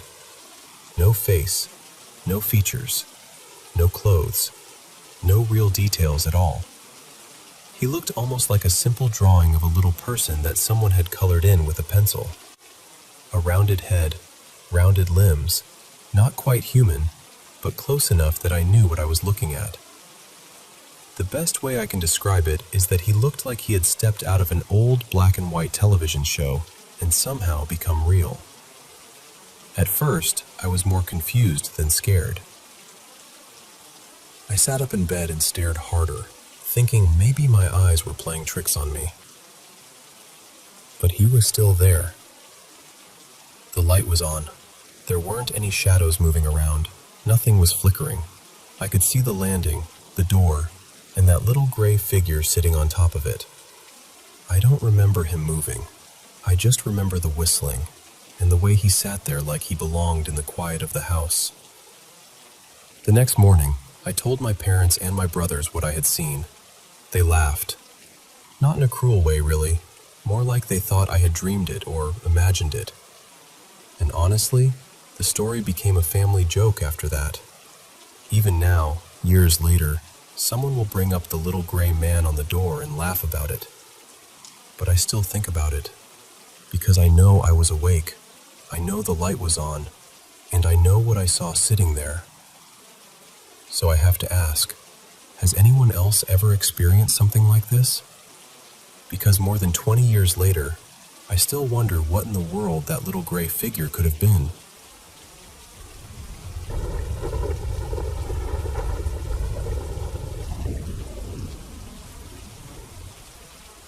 So I've been trying to make sense of something that's been happening at work, and honestly, I still don't know what to call it. Maybe it's paranormal. Maybe someone is living somewhere they shouldn't be. Maybe there's something suspicious going on that has nothing to do with ghosts at all. I keep turning it over in my mind, and every explanation feels possible in its own strange way. I work as an in-home caregiver, so I spend a lot of time inside clients' personal homes. Back in January, I started working with a new client. I'll call her Mrs. Hallie. She lives alone in this large, older house. Her husband passed away, they never had children, and she has a power of attorney who handles her affairs. When I first started there, she was also new to our agency, so I was one of the first caregivers assigned to her. On my very first shift, I relieved another caregiver who had worked overnight. She gave me the usual rundown about Mrs. Halley's care, but then she lowered her voice and told me the house felt creepy. She said that all night she'd heard noises upstairs, footsteps running back and forth, furniture dragging across the floor, and she said it happened almost like clockwork, hour after hour. That alone unsettled me, because Mrs. Halley lives alone. No one is supposed to be upstairs. In fact, we are not allowed to go upstairs at all. My first shift was during the day, but after that, I mostly worked nights. I'll be honest, I was nervous before my first overnight shift, especially because that same caregiver later told me she had once seen a dark figure standing at the top of the stairs. But during my first night, I didn't hear the running or the furniture dragging. I kept glancing up the staircase, but I never saw anything. I did hear random noises here and there, but nothing as dramatic as what she described. Still, there was one part of the house that always felt off to me. The bathroom sits underneath the staircase, and whenever I went in there, I felt this strange, static energy. I don't know how else to explain it. It was like the air had a charge to it. On other nights, I started hearing whispering. Sometimes it sounded like a man and a woman talking softly somewhere in the house. One night, there was a lot of whispering, and then I heard this sound that was almost like a cat crying, except not quite. It sounded more like a woman moaning. We have a baby monitor so we can keep an eye and ear on Mrs. Halley, and I knew the sound wasn't coming from her because I didn't hear it through the monitor. After a few weeks, things started calming down. The noises became less frequent. A lot of us caregivers began wondering if maybe Mrs. Halley's husband was still in the house somehow, watching over her. From what I understand, they were very private people. They didn't like strangers in their home, and Mrs. Halley has had a hard time accepting that she needs care around the clock now. She used to be very independent. So part of me wondered if maybe her husband's spirit was uneasy at first, seeing all these unfamiliar people coming in and out of the house, taking care of his wife. Maybe once he realized we were there to help her, he settled down. There was also one caregiver who had been acting suspiciously, possibly stealing. She suddenly quit, almost like she was trying to avoid being caught. A couple of weeks after she left, I realized the strange activity had mostly stopped. That made me wonder even more if Mrs. Halley's husband, if he really is still there, reacts when someone in the house has bad intentions. For several weeks after that, everything was quiet. Then, about 2 weeks ago, we had a big meeting to update Mrs. Halley's care plan. Her needs had changed, and the agency wanted all the main caregivers on the same page. Since we were all attending the meeting, my boss sent someone new to stay with Mrs. Halley during the day. The power of attorney joined the meeting over FaceTime. At one point, one of the caregivers asked him if he watches the cameras in the home to see how we interact with Mrs. Halley and make sure everything is going smoothly. He said he doesn't like to sit there and stalk the cameras, but if there's ever an issue, he'll go back and review footage. Then he said he mostly watches the cameras upstairs because no one is allowed to go up there, and he wants to make sure nobody does. That answer bothered me. If anyone would know what's going on upstairs, it would be him. But whenever my boss has mentioned that caregivers hear noises up there, he apparently acts like it's nothing. That same day, after the meeting, I relieved the new caregiver for my night shift. She filled me in on what had happened while she was there, and what she told me genuinely rattled me. At one point during her shift, Mrs. Halley went to her bedroom to take a nap. The caregiver went toward the bathroom, and from that hallway, you can see the front door.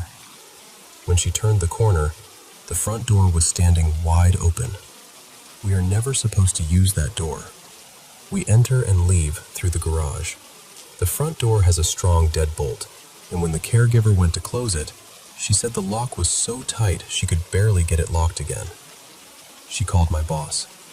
The power of attorney checked the camera footage, and supposedly there was no sign of anyone opening the door. Mrs. Halley was asked if she wanted the police called, and she said no. But honestly, I would have called anyway. She isn't really in a position to make those kinds of decisions for herself, and after finding a locked front door wide open, I would need peace of mind. After that caregiver left, I closed the garage behind her. Mrs. Halley was so frightened by what had happened that she locked herself in her bedroom for the night. That created another problem, because the monitor had gone missing that same day. Mrs. Halley has never liked being watched constantly, and we later figured out she had probably hidden it or thrown it away. But at that moment, I had no monitor, and she was locked in her room, and she wasn't answering when I knocked. I called my boss and explained what was happening. My boss sent another caregiver, I'll call her Elena, to help me get the bedroom door open before we had to call the power of attorney or 911. While I was on the phone with my boss, I suddenly heard noises outside, near the driveway. I thought Elena had arrived, so I opened the laundry room door and was about to open the garage door. Then I stopped. The sounds were coming from right outside the rolling garage door. It sounded like heavy things being dragged back and forth, followed by banging. My boss told me Elena was still on her way, so it couldn't have been her. It wasn't windy. The neighboring houses are too far away for the sound to have been someone moving trash cans nearby. This sounded like it was right there in Mrs. Halley's driveway. Eventually, Elena arrived and I let her in. After I knocked harder and called to Mrs. Halley more loudly, she finally opened her bedroom door. We checked on her and made sure she was okay. She agreed to leave the door cracked open slightly so I could check on her throughout the night. We never found the missing monitor. My boss replaced it with a new one. Later, my boss told me Mrs. Halley had experienced break-ins in the past, and that's part of why she's so paranoid about the front door. Since then, I've started keeping a taser with me when I work there. And now, I don't know what to think. Part of me really does believe Mrs. Halley's husband may still be in that house, and I don't feel like he's harmful. If anything, I feel like he might be protective. But the front door opening, the past break-ins, the noises outside the garage, and everything about the upstairs area make me wonder if something else is happening too. Maybe there's a squatter. Maybe a frogger. Maybe the power of attorney is hiding something upstairs. No one is allowed upstairs. There are cameras up there, so I can't sneak up and look, even though I absolutely would if I thought I could get away with it. Every caregiver has reported hearing sounds from that area, and my boss has admitted that everyone is curious about it. There was also a recent situation where Mrs. Halley got injured, and my boss wanted the power of attorney to check the camera footage to confirm what happened. I said I was worried there wouldn't be footage, because there isn't a visible camera in her bedroom. That's when my boss said, "The power of attorney has more cameras than we can see." So now I'm wondering, are there hidden cameras in the house? And if so, where? Why is he the only person with access to them? Why is he the only one allowed upstairs? Mrs. Halley has close friends who help her, not just him. And from what I understand, they aren't allowed upstairs either. The thing that keeps bothering me is this. He doesn't seem especially concerned with watching how we care for Mrs. Halley. He seems most concerned with making sure nobody goes upstairs. Every other client I've had with cameras had them because family members, or a power of attorney, wanted to make sure care was being handled properly. They checked interactions, safety, routines, all of that. But here, the focus is upstairs. So I'm stuck between a few possibilities. Maybe Mrs. Halley's husband's spirit really is there. Maybe he's protective. Maybe he reacts when something is wrong. But maybe there's also something very human going on inside that house, and I don't know how to find out. I can't place my own cameras because it isn't my home. I can't sneak upstairs without probably being caught. I don't know where any hidden cameras might be, because everything looks normal. All I know is that something about that house feels unfinished. Like there's a closed door inside the story, and everyone keeps pretending not to hear what's behind it.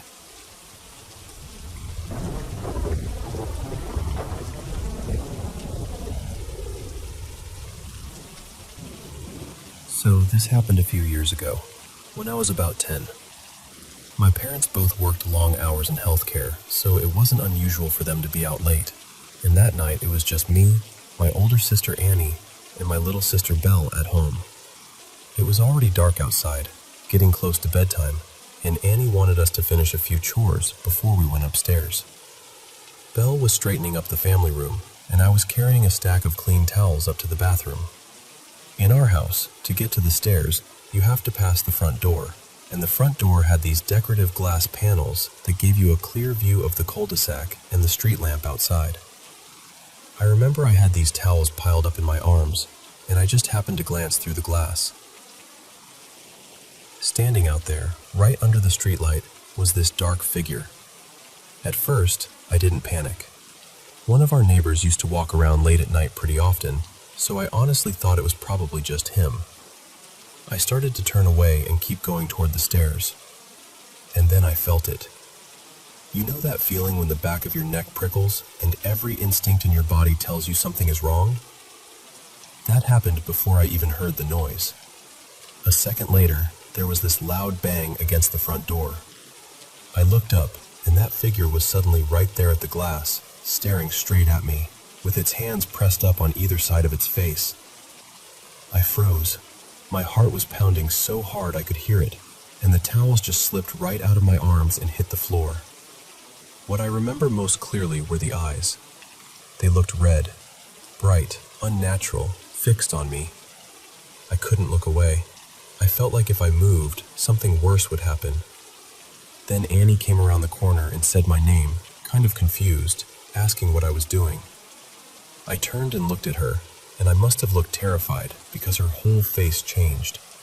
She pulled me away from the door and kept asking me what happened, what I saw, if I was sure. Then she asked me one question that made everything feel even worse. She asked, "Did it touch you?" That scared me more than actually seeing it. She took me into the living room where Belle was and sat us down while she called our mom. I didn't hear every word, but I heard enough to know this wasn't the first time something like this had happened in our family. Annie told my mom that what I described sounded like the same thing Mom had talked about from years earlier, back when they lived in a trailer in a wooded area. Apparently, when Annie was very little, my mom had put her to bed one night and gone to check on my older brother in the other room. Before she even got there, Annie started screaming in a way my mom said she had never heard before, like she was genuinely hurt. When my mom ran back, Annie had these long, angry red marks across her skin.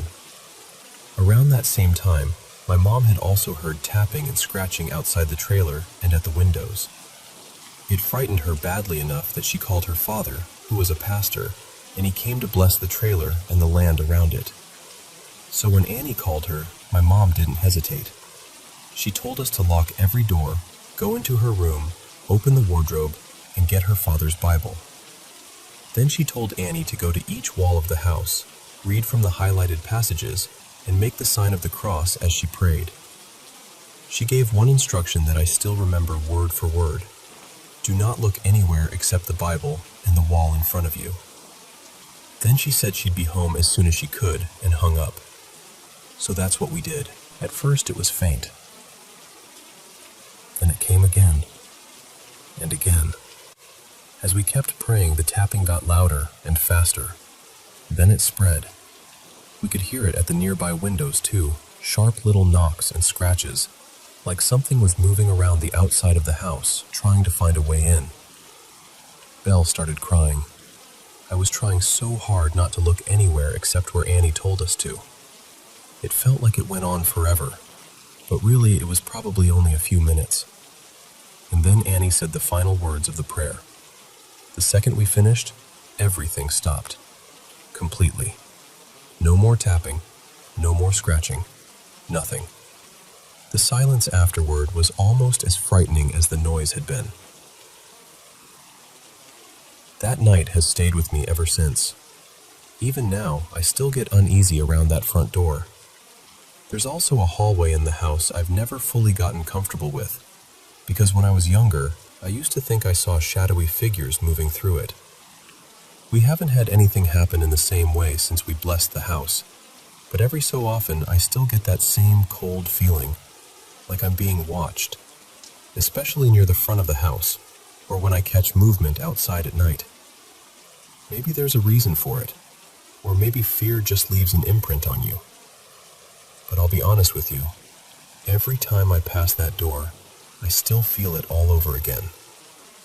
The chill, the tension, that awful sense that something was there, staring in, and that it knew I could see it.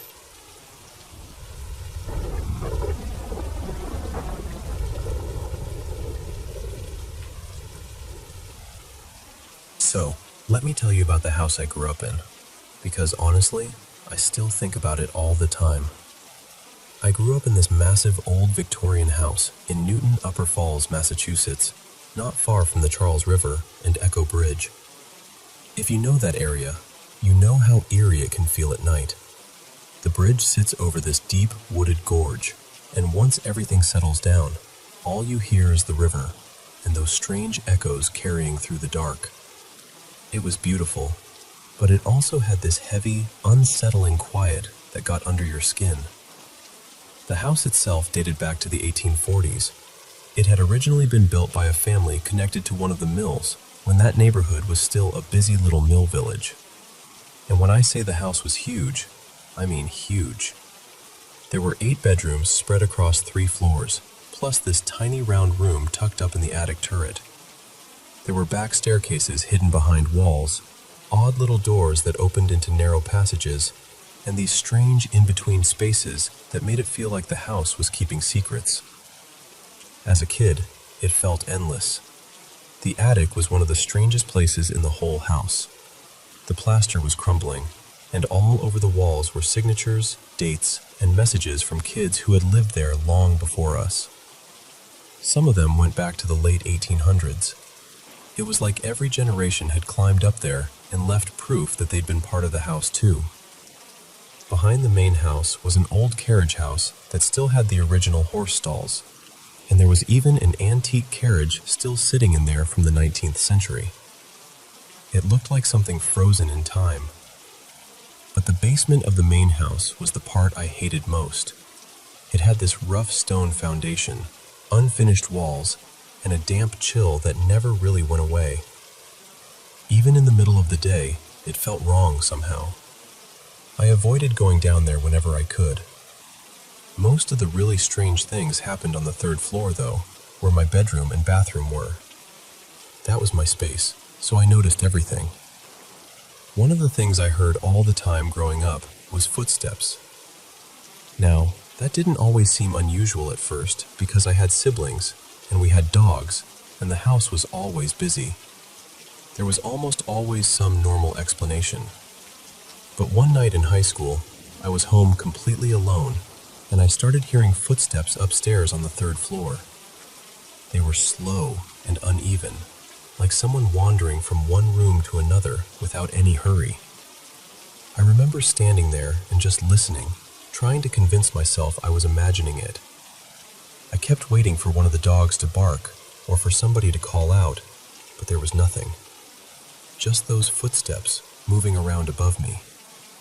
I got so unnerved that I actually called the police because I was convinced someone had gotten into the house. They came, searched every floor, checked the basement, looked everywhere. There was no one there. Nothing had been moved, nothing was missing. No sign that anyone had ever been inside except me. Another thing that used to happen, and this one always felt especially bizarre, was in the bathroom on the 3rd floor. Whenever I was taking a shower, I'd hear music. Not clear music exactly, more like old-fashioned singing, as if it were coming from some warped record player in another room. It had that scratchy, distant quality, and sometimes it sounded like it was catching on the same phrase over and over again. The strangest part was that it only happened when the shower was running. The second I turned off the water, the music stopped. Completely. Every time. Then there was the night that still scares me the most. She was completely still, just sitting there beside me like she belonged there. I remember staring at her, trying to understand what I was seeing. She blinked once, maybe twice, and I felt this cold wave go all the way through me. For a second I thought maybe I was caught between sleep and waking, so I rubbed my eyes and looked again. She was gone. But the mattress wasn't. I had one of those memory foam mattresses, and the spot where she had been sitting was still slowly lifting back up, like it does when someone gets off the bed. I can still picture that part so clearly, and honestly, that's what makes it so hard to explain away. The next day, my mom was cleaning out some storage space in the carriage house rafters. She found this dusty old portrait that had obviously been up there for years. When she carried it inside and showed it to me, I felt sick. It was her. The same woman I had seen sitting on my bed. And then there's the carriage house itself, which already felt creepy even without everything else. It smelled like old timber and dirt, and the light in there always seemed dim no matter what time of day it was. The horse stalls still had little plaques with the horses' names on them. The old carriage sat there covered in dust. At one point, we'd even found bones in there, which definitely didn't help. The building was cut into a hill, so the backside opened onto this lower level that felt almost underground. Down there were trapdoors in the floor leading into an even smaller cellar space, plus these odd hidden passageways. The main door to that lower area had been nailed shut, but the trapdoors could still be opened. Even during the day, it felt like the kind of place you wanted to leave as quickly as possible. One night in high school, my best friend Marin and I had been out drinking, and a couple of guys dropped us off near the carriage house. When we got out of the car, we both looked up at the exact same moment. There was a woman's face in the window, just staring out at us. One hand was pressed flat against the glass beside her face. She wasn't moving at all. She was just there, watching. Marin immediately started yelling because she thought it was her mother. Her mom was incredibly strict, and honestly, the idea of her somehow tracking us down wasn't impossible.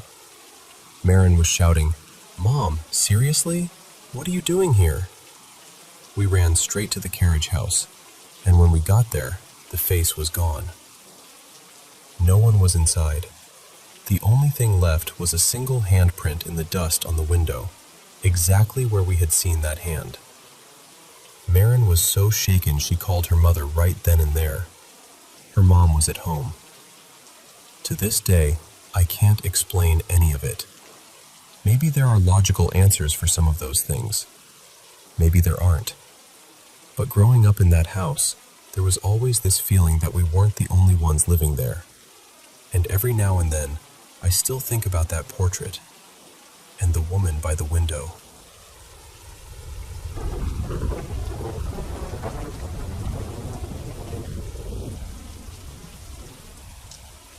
For about the past 10 years, something has been happening to me over and over again.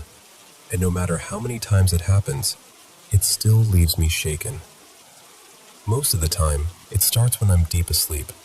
I'll suddenly wake up with this very real feeling that the blanket is shifting on its own, and that my legs are getting cold, like something is lifting the covers near my feet.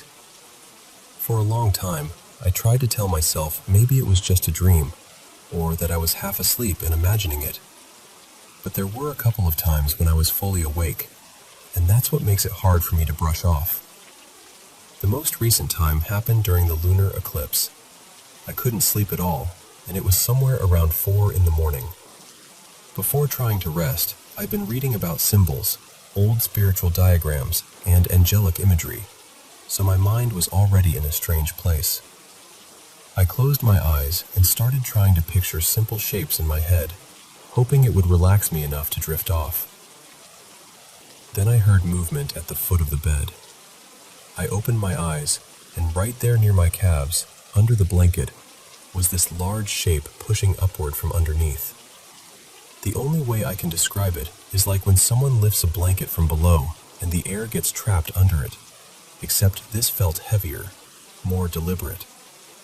I panicked instantly. I yanked the blanket away and let out this raw, guttural scream that honestly didn't even feel like it came from me. Afterward, I decided I needed to do something, anything, to clear the energy in the room. As I walked over to open the window, I passed through this strange, very distinct smell right at the end of the bed, exactly where I'd seen that shape. The next day, I even noticed my cat sniffing around that same spot like something had been there. That same night, I also thought I saw a small white orb near my head. At first, I assumed it was just a bug catching the light, so I waved it away. But the whole thing added to the feeling that something unusual was happening around me. Another experience happened in October, not long after a breakup, when I was already feeling emotionally unsettled. I had this paranoid thought that my ex might try to come into my apartment while I was staying at my sister's place. Before I left, I made the bed very carefully, almost obsessively, because I wanted to be able to tell if anyone had touched it. But when I came back the next day, the blanket was folded back so neatly, it looked exactly like someone had gotten out of the bed. I asked him about it, and he swore he hadn't been there, even though what I saw made it hard to believe that. The first time I remember this happening while I was fully conscious was about 10 years ago. I was sitting up in bed reading, and my cat, Luna, was asleep near the foot of the bed. The lights were on, and other people in the house were still awake in the next room, so it wasn't one of those late-night half-dream states. I suddenly felt cold, and when I looked to my right, I saw the blanket lifting beside me in that same familiar way. At that exact moment, Luna woke up and looked in the same direction. We both watched the blanket settle back down, and then immediately after that, the curtains on the opposite side of the bed moved, like a breeze had passed through them. But the window was closed, and there was no fan running. What stays with me most is that my cat followed the whole thing with her eyes, from the blanket to the curtains. If she hadn't reacted too, I probably would have convinced myself I imagined it. But I haven't been able to explain any of it away, and that's what's been weighing on me. This has been happening for so many years now, and it's gotten to the point where I dread going to sleep, whether I'm alone or not. I just can't shake the feeling that something is there sometimes, something I can't understand.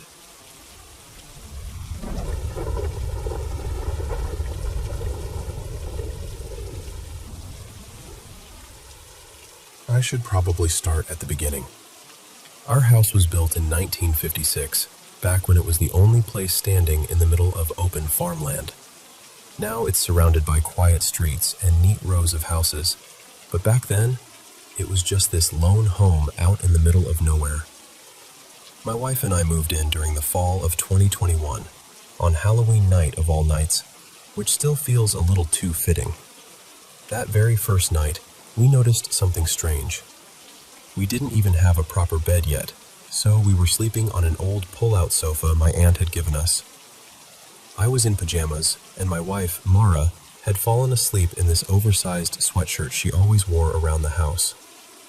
When we woke up the next morning, her sweatshirt was gone from where it had been on her. We found it folded neatly at the foot of the couch, and I don't mean casually tossed there. I mean folded perfectly, like something fresh off a store shelf. The weird part is, Mara is one of the deepest sleepers I've ever known, and neither of us folds clothes that well even when we're fully awake. It unsettled us, sure, but we convinced ourselves there had to be some explanation. Then, nothing, for a long while. Life moved on. We got a dog, and then later a second one. We finally bought a real bed and moved out of the living room into one of the bedrooms. Things felt normal again. Until one night the following autumn. I had just turned off the lights in the living room and was heading down the hallway toward our bedroom. As I got near the basement stairs, I suddenly heard my wife's voice right beside me, so close it felt like she was leaning into my ear, saying my name. At first, I honestly thought she was messing with me, trying to scare me. So I laughed a little and asked what she was doing. No answer. Then I called out to her again, louder this time. That's when she answered me from behind the closed bathroom door, which was several feet in front of me the whole time. I had been looking right at that door. There was no way she could have slipped in there without me seeing her. I remember my whole body going cold. I rushed to the bathroom and told her what happened, and for the first time, I was genuinely scared in that house. That same season, other things started happening too. Dishes would be in different places than we left them. Cabinets we knew we had shut would be hanging open. Once, it even looked like the front door had opened on its own while no one was home. I tore through the house after that. I checked the attic, the basement, every closet, every space where a person could possibly hide.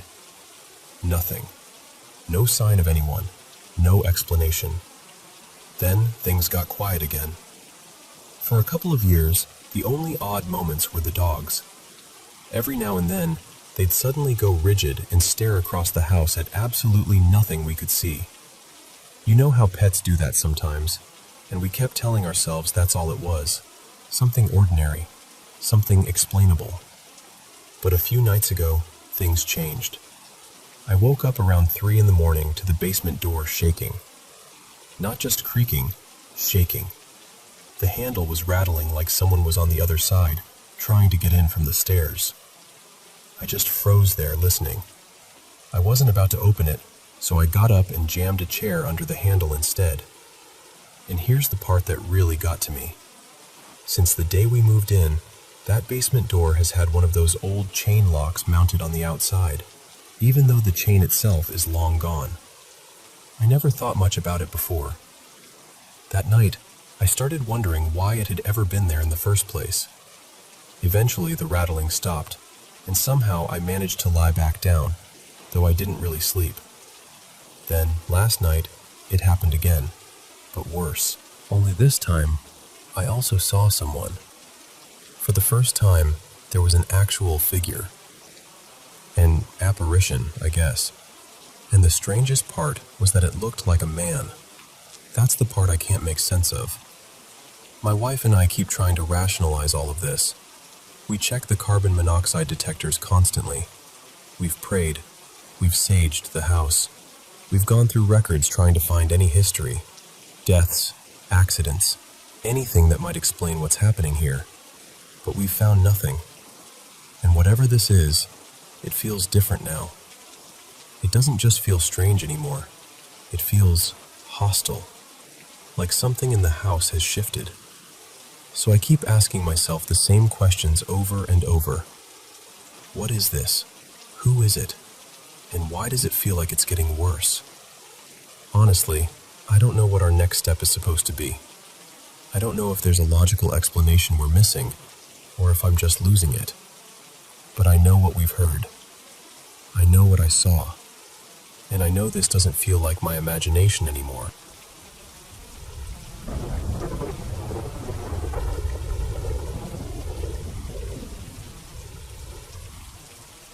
You know, my mother's side of the family comes from this tiny alpine village in northeastern Italy, and our family still has the old ancestral house there. It's one of those places that seems to carry its whole history in the walls. The house was first built centuries ago, around the time the Lombards came down from what is now southern Germany and settled much of northern Italy after the fall of the empire. According to family tradition, they were among the founders of that very village. I've spent enough time in that house to feel that it remembers things. When I was in high school, I had an experience there that I still can't explain. I woke up in the middle of the night and saw what looked like a pale young girl floating beside my bed. She moved quietly across the room and passed straight into the wall. The strange part is that, in that exact spot, there used to be a doorway that had been sealed up sometime in the late 19th century. I shouted, honestly, more from the shock of suddenly seeing someone there than from any real sense that she wanted to harm me. And it didn't happen only once. I saw her 3 times in total, always taking the same route, almost like she was repeating a memory rather than noticing me at all. There was no interaction, no change, no acknowledgement, just the same motion, like she was following something already set in place long ago. My mother had her own experience in that house when she was young. She once saw a tall, fair-haired woman standing in the crenellated hall on the first floor, gently stroking something that wasn't visible, as if there were an animal there only she could see. Then there was my sister, Elisa. She died at 21 in 2023. A few months before that, she told me she had seen an old woman at a spinning wheel in the main reception room upstairs. Elisa wasn't frightened by her. She said what she felt instead was this deep, almost crushing sadness, like the room itself was heavy with emotion. I understood that feeling, because I felt something similar with the little girl I saw. Not fear, really. Just sadness. A very intense sadness. This past summer, in the garden, I also saw little wandering lights drifting among the ancient chestnut trees. They looked like will-o'-the-wisps, moving softly through the dark. Those presences felt different, older somehow, and completely untouched by anything modern, as though they belonged entirely to another time. That wasn't the first time I'd met something I couldn't explain. When I was 17, in the summer of 2008, I was in a forest nearby and met someone I thought was just a real person. He walked with me, laughed with me, and seemed completely normal. Only later that same evening did I learn he had died 3 weeks earlier. So when people ask whether I think these entities are malevolent, my honest answer is, not necessarily. I don't feel that we're in danger, but I do believe some presences can weigh on people, almost feeding on emotion or vitality, and that's something I'd rather not invite into my life. Still, what's strange is that I'm not truly afraid. That's what makes it all harder to understand. And one more thing, my cats notice things too. I have several female cats, and in that house they'll often stop suddenly, stare into empty corners or dark hallways, and track something invisible with their eyes. Sometimes they'll meow into the darkness, as if they're responding to something I can't see at all.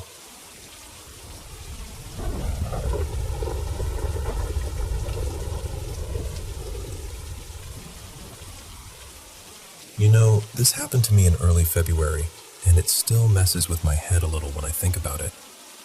It was freezing cold that week, and I had this interview scheduled for noon. The problem was, I was completely unprepared. I'd stayed up way too late the night before, maybe around 2:30, kept hitting snooze in my head before I'd even fallen asleep, and I was absolutely sure I was going to wake up late and ruin the whole thing. But then, at around 5:40 in the morning, I suddenly opened my eyes. No alarm. No noise from the street. Nothing normal. What woke me up was a whistle. And I don't mean some casual sound outside, or a bird in the distance. I mean this really clear, sharp whistle. 6 short notes, perfectly timed, almost like someone was trying to get my attention. Like, come on, wake up. I just lay there for a second, completely still.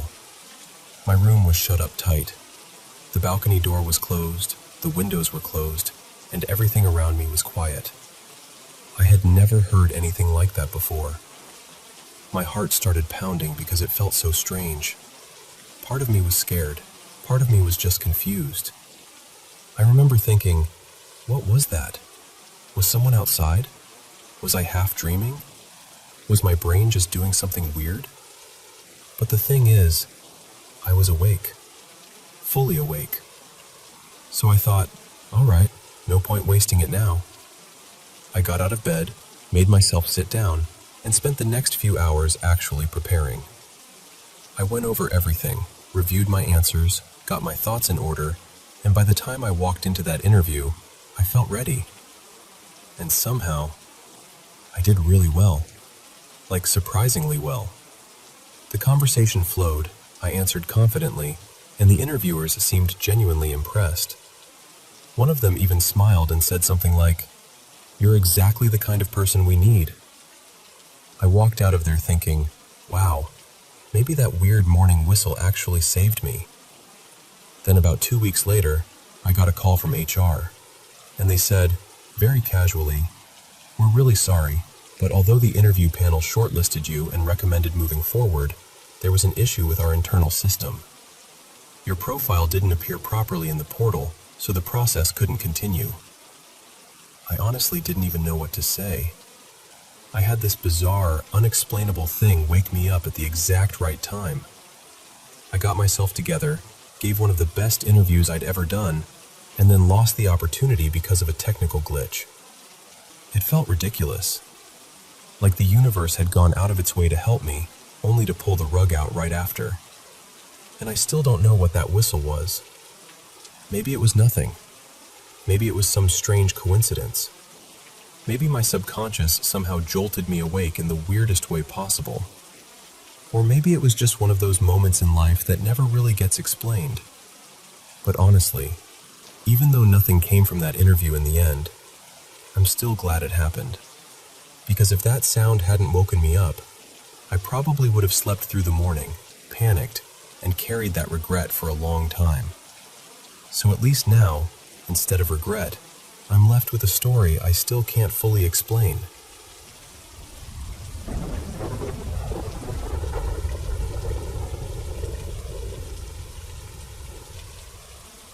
So we moved into this house in April 2024, and from the very beginning, something about it just felt wrong. You know when a place looks fine on the outside, everything seems normal, but the energy inside never quite settles. That's what it's been like for us. At first, I kept telling myself I was overthinking it. I'm the kind of person who likes to find a logical explanation for things, but after months of the same strange patterns, it's getting harder to brush it off. The biggest thing has been the TV in my bedroom. It's a smart TV, and somehow it keeps turning itself on in the middle of the night, usually 2 or 3 times a week, almost always between 3:10 and 3:40 in the morning. I looked it up, and sure, apparently smart TVs can glitch and turn on by themselves. But what unsettles me is how specific the timing is. Why does it keep happening in that same little window? And the strange part is, I've started waking up around then too. I sleep with my watch on, and when I check the time after waking up suddenly, it's almost always just after 3 a.m. Most of the time, I wake up from dreams. But these dreams don't feel like regular dreams. They're vivid in a way that's hard to explain. I keep seeing faces of people I don't know at all. Not blurry dream faces either. I mean clear, detailed, unforgettable faces. Sometimes they just look at me in silence, which is unsettling enough. But one time, there was a man who looked directly at me and said, "You don't need to be scared." And honestly, that should have been comforting, but somehow it made everything even stranger. I don't get the feeling these people want to harm me. It's more that they feel real. Too real. And the thing is, it isn't only me noticing weird things. My sister Marin kept hearing what sounded like a cat crying somewhere inside the house when we first moved in. Not a normal meow, but that awful, distressed sound that makes you stop and listen. She heard it more than once, and it always seemed to come from inside, not outside. My mom has her own thing with the kitchen. There's a mirror in the hallway just off to the side, and she absolutely hates being alone in there at night. She says she always feels like someone is watching her through that mirror, or like she catches movement just out of the corner of her eye. My dad's been affected too, maybe the most in some ways.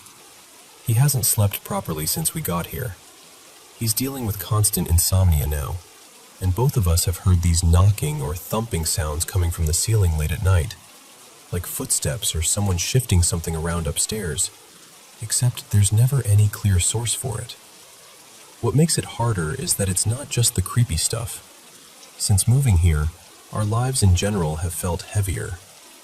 We took a serious financial hit not long after settling in, and ever since then, the whole house has felt tense. We argue over tiny things that never used to matter. It's like everybody's already on edge before the day even starts. There's this pressure in the air, like a constant layer of negativity that never fully lifts. And I know how that sounds. I do. I'm not someone who jumps straight to ghosts or hauntings or anything like that. I'm usually the first person trying to explain things away. Maybe the TV is faulty. Maybe stress is affecting our sleep. Maybe the house has bad acoustics, or there's something environmental going on. But when you put all of it together, the TV turning on, the strange dreams, the sounds, the tension, the awful luck, it starts to feel like more than coincidence. I'm open to practical advice, spiritual advice, whatever honestly helps. Whether that means cleansing the space, checking for environmental causes, or bringing in someone who knows how to assess this kind of thing. At this point, I just want the house to feel peaceful again.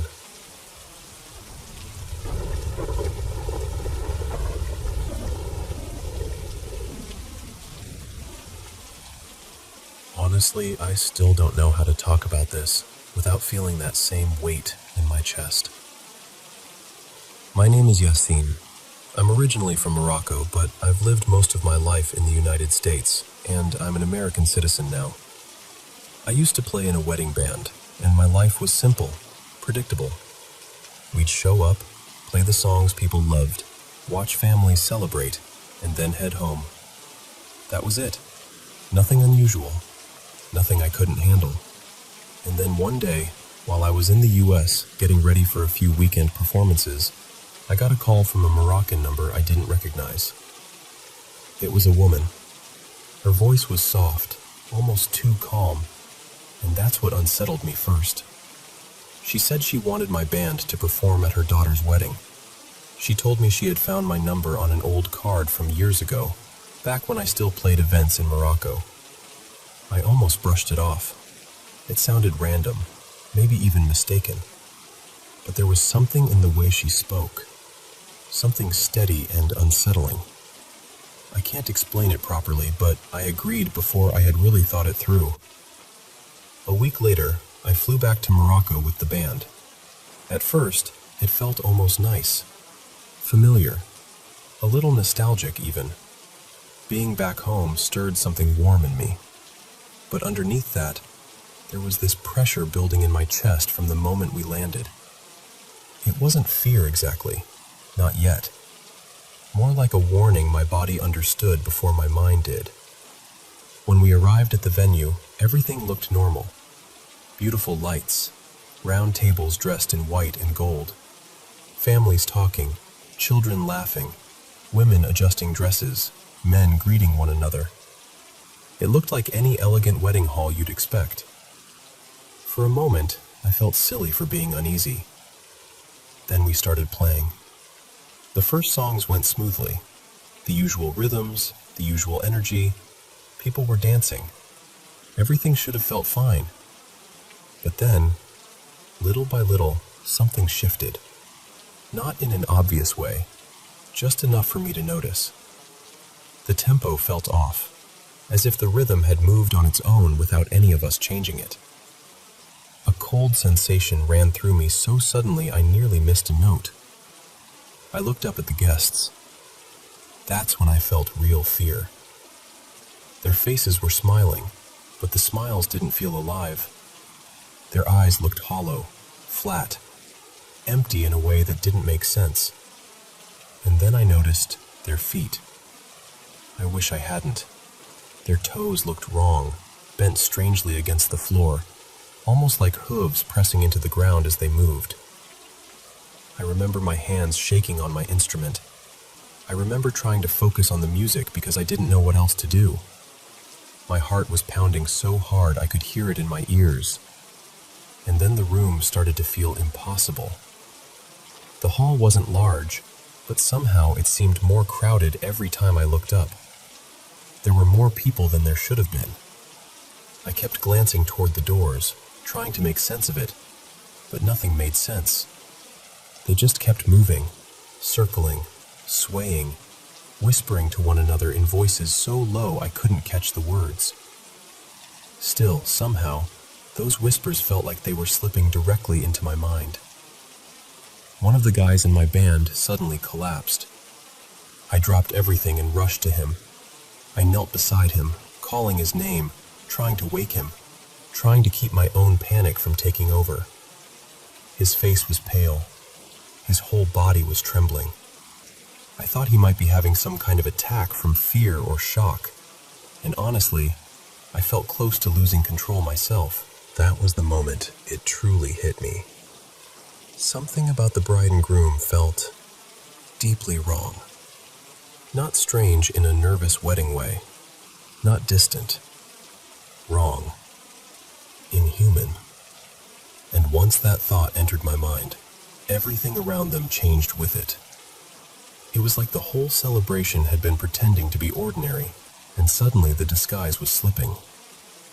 I went back to the band and whispered, barely loud enough for them to hear, "Keep playing. Don't stop. Whatever happens, don't let them know we know."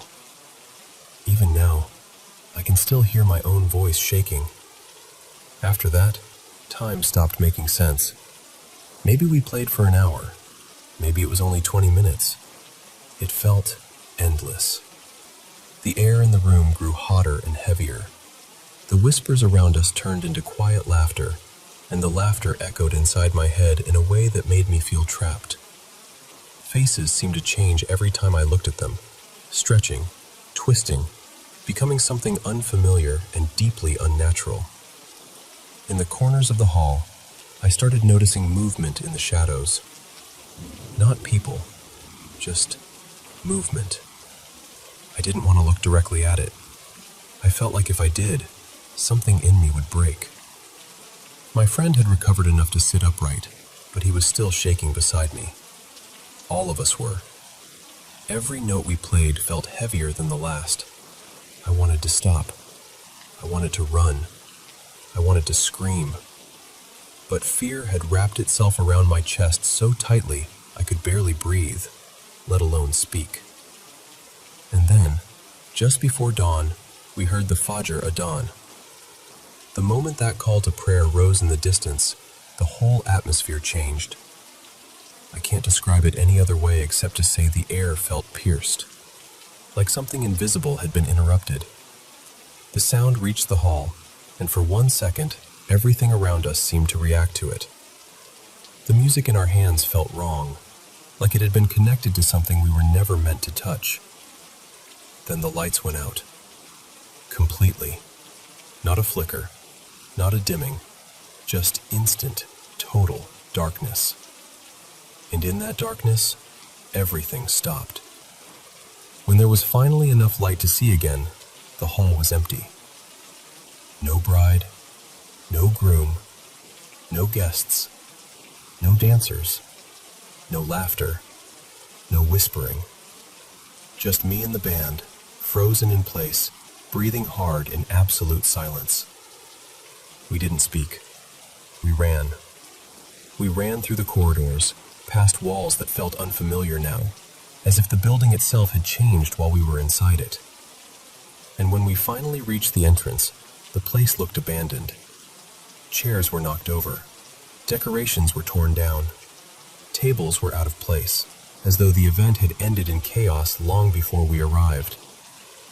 I stood there shaking, trying to understand what I had just lived through, and I couldn't. I still can't. All I know is that whatever happened in that hall was not normal. It was not something I can explain away with stress or exhaustion or fear. It felt like we had stepped into something dark and hidden, and by some mercy, we made it out before it fully closed around us. I never performed at another wedding after that, and I never went back to that place.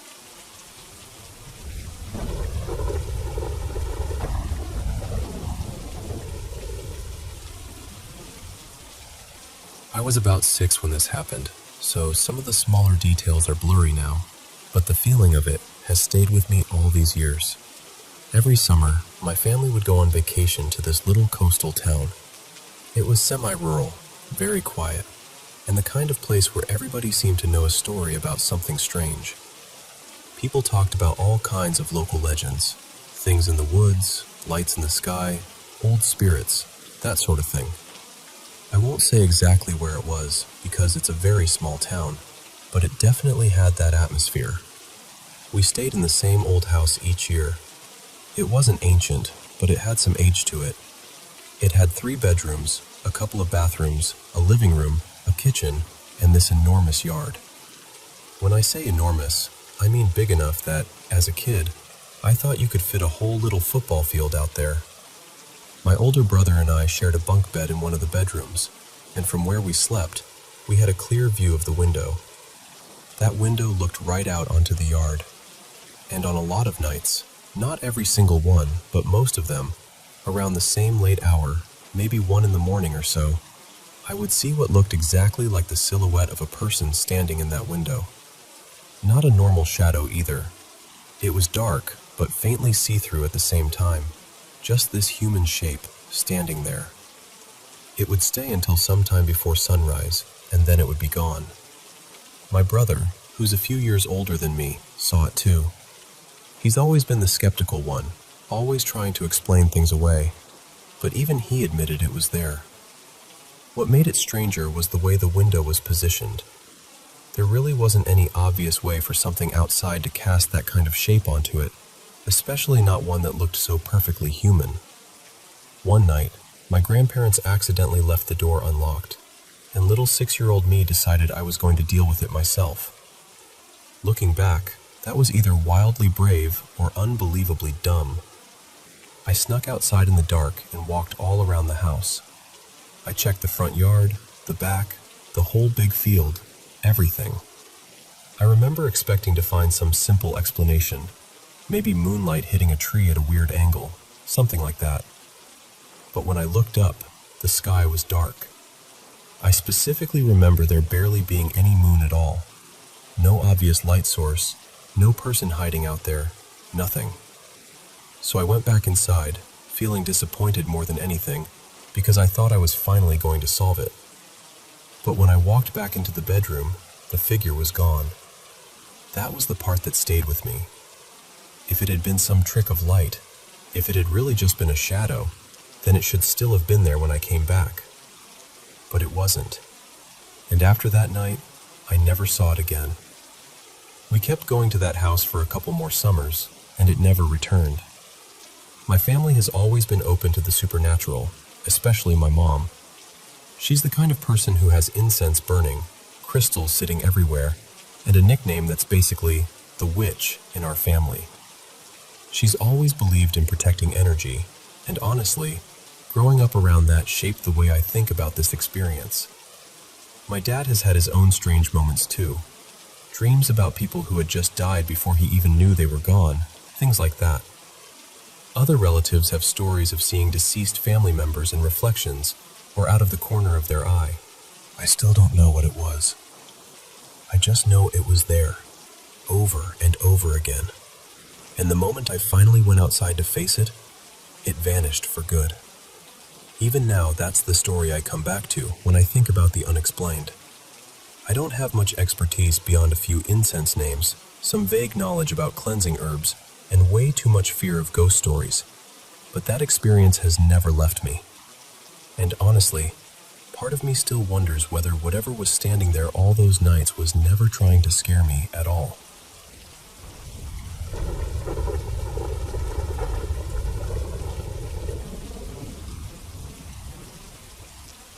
I've been wondering about something for a long time, and honestly, I still don't know what to make of it.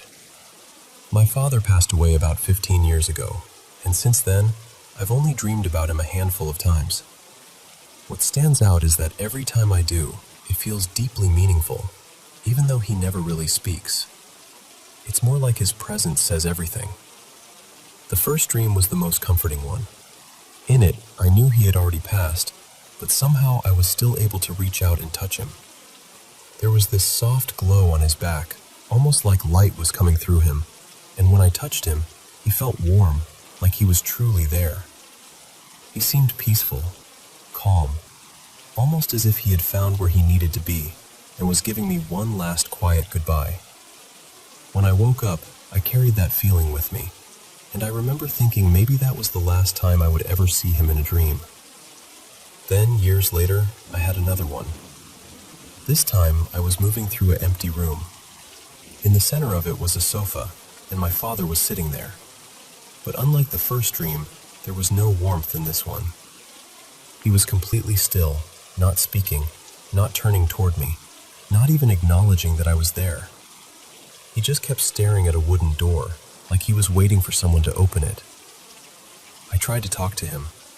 I tried to reach him, to hug him, to get some kind of response, but nothing happened. Then I woke up. The next day, we got a call from someone on my father's side of the family, telling us that his brother had died, on the same day I had that dream. At first I didn't connect the two, but over time I kept thinking about it. Was he trying to warn me? Was he waiting for someone? Was that door supposed to mean something? I don't know, but it stayed with me. Then about a year ago, I had a third dream. In that one, I was walking through a dim hallway that reminded me of an old hospital or clinic, the kind you'd see in very old films, with people sitting quietly in chairs along the wall, waiting to be called through a door. I didn't recognize any of the people there at first. Then I saw my father sitting among them, like he was waiting his turn. The moment I saw him, I felt that same dread. I remember thinking, no, not again. I tried to talk to him. I tried to get his attention. And this time, I somehow got him to stand up for a moment. But instead of leaving, he sat back down again, just farther away from the door than before. He still wouldn't look at me. He still wouldn't speak. He was only waiting. I woke up shaken and spent days feeling anxious, afraid another phone call would come. At first, nothing happened, and I started telling myself maybe I had imagined the connection. Maybe it didn't mean anything. But 3 months later, my cousin, my father's nephew, passed away. And ever since then, I haven't been able to shake the feeling that maybe I didn't stop anything in that dream. Maybe all I did was delay it. That's the part that unsettles me the most. Lately, I've been thinking about the symbolism of doors. Maybe they're just doors. Or maybe, in dreams, they feel like thresholds, something between worlds, between the living and the dead, between knowing and not knowing. Maybe my mind is just trying to create meaning out of grief and coincidence. Or maybe there's something deeper going on that I can't explain. I really don't know. I'm asking because I genuinely don't know how to hold this anymore. And maybe someone out there has felt something like this too.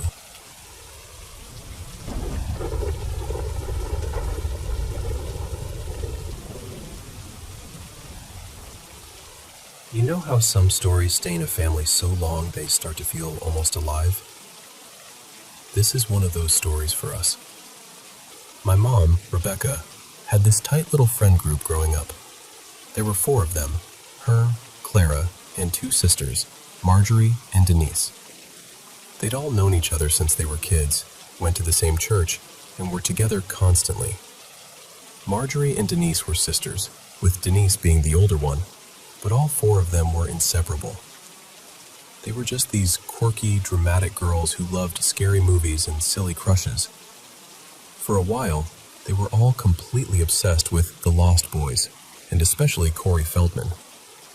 It sounds random, but somehow it matters to the story. Then, one ordinary day, everything changed. Marjorie and Denise were abducted. They disappeared, and for a long time, nobody knew where they were. Eventually, their bodies were found. They were only around 13. That kind of loss would shake anybody, and it devastated my mom. But Clara took it in a way that was different, deeper, darker. My mom still had other friends, other parts of her life to lean on, even if none of those friendships were quite the same. But for Clara, that group was everything. They were her whole world. She was always a little unusual, a little outside the circle with everyone else, but with them, she fit. After the girls went missing, Clara became fixated on the paranormal. At first, she said she was trying to contact their spirits so they could lead people to them. And after their bodies were found, that obsession shifted into this desperate need to somehow bring them back. Around the same time, her crush on Corey Feldman turned into something intense and unsettling. She covered her walls with posters, wrote stories, talked about him non-stop. And mixed in with all of that was this growing fascination with witchcraft and the occult. My mom stayed friends with her for a while, but she was scared. She kept trying to pull Clara back to reality, to get her to be herself again. But that frustration built up, and sometimes it came out harshly. I think my mom was young and overwhelmed and didn't know what to do with someone unraveling right in front of her. Then one day, Clara told her if she couldn't bring the sisters back, then maybe she and my mom should go to them instead, by ending their own lives. That was the breaking point. My mom reported her to the school and to their parents, and adults stepped in fast. Clara knew who had spoken up. Before she was sent away to a psychiatric hospital, she supposedly told my mom she had cursed her. After that, they never spoke again. And that might have just been the end of a tragic childhood story. Except life after that was hard in ways that have always felt strange to us. My parents had me when they were still teenagers. We grew up in poverty. There was constant family conflict, constant illness, constant instability. My dad had severe psychological episodes. My mom was always sick. My sister and I both ended up with genetic conditions and birth defects that aren't disabling, but are rare and oddly tied back to my mother's side. And people around us seemed to die in bizarre, untimely ways so often that for a stretch of time, it felt like we were going to 2 or 3 funerals every year. My mom and I have both been victims of random crimes more than once. We've had nightmares that overlap in ways that are hard to explain. One night stands out more than anything. Even little things in our lives feel strange sometimes. My mom and I both love gardening, but for some reason, seeds never work for us. We can plant anything, take every precaution, do everything right, and the seeds will sprout, and then die almost immediately. We've learned we have to buy mature plants instead. And the weirdest part is that whenever we get especially attached to a favorite plant, it seems to die right away. My sister's experience has been different, but still difficult. She struggles with this unusual mix of emotional dysregulation and panic issues, and doctors have circled around diagnoses like autism without ever landing on something that fully fits. Nothing has ever felt simple or clear. So all of this has left this question hanging in the background of our family for years. My mom is deeply religious, very devout, very Baptist, and she has no interest in going looking for anything occult or curse-related. But I know she has her suspicions. When I was younger and started questioning Christianity, she told me this whole story and basically said that if I ever wanted to look into it, I could. And ever since then, I've carried that question with me. Because I joke sometimes that I'm the friend who casually drops traumatizing backstory number 73 into conversation. But the truth is, there really has been an unusual amount of pain, loss, and unexplainable experiences in our lives. Add to that the paranormal things I've experienced personally, and I can't help wondering sometimes, was Clara just a grieving child saying something horrible in anger? Or could my family really be cursed?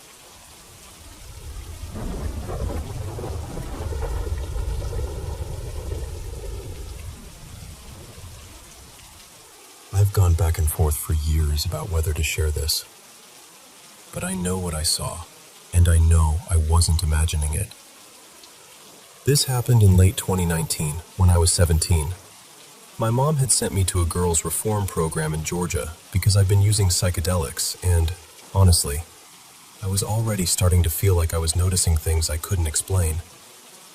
The place had a very strict religious environment, really intense and heavily Pentecostal, with rules about everything.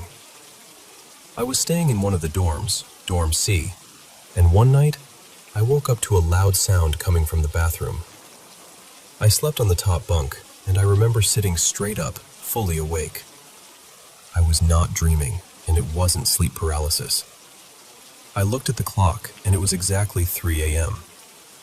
We weren't allowed to get out of bed during the night unless we got a staff member, so I just stayed there, trying to figure out what I'd heard.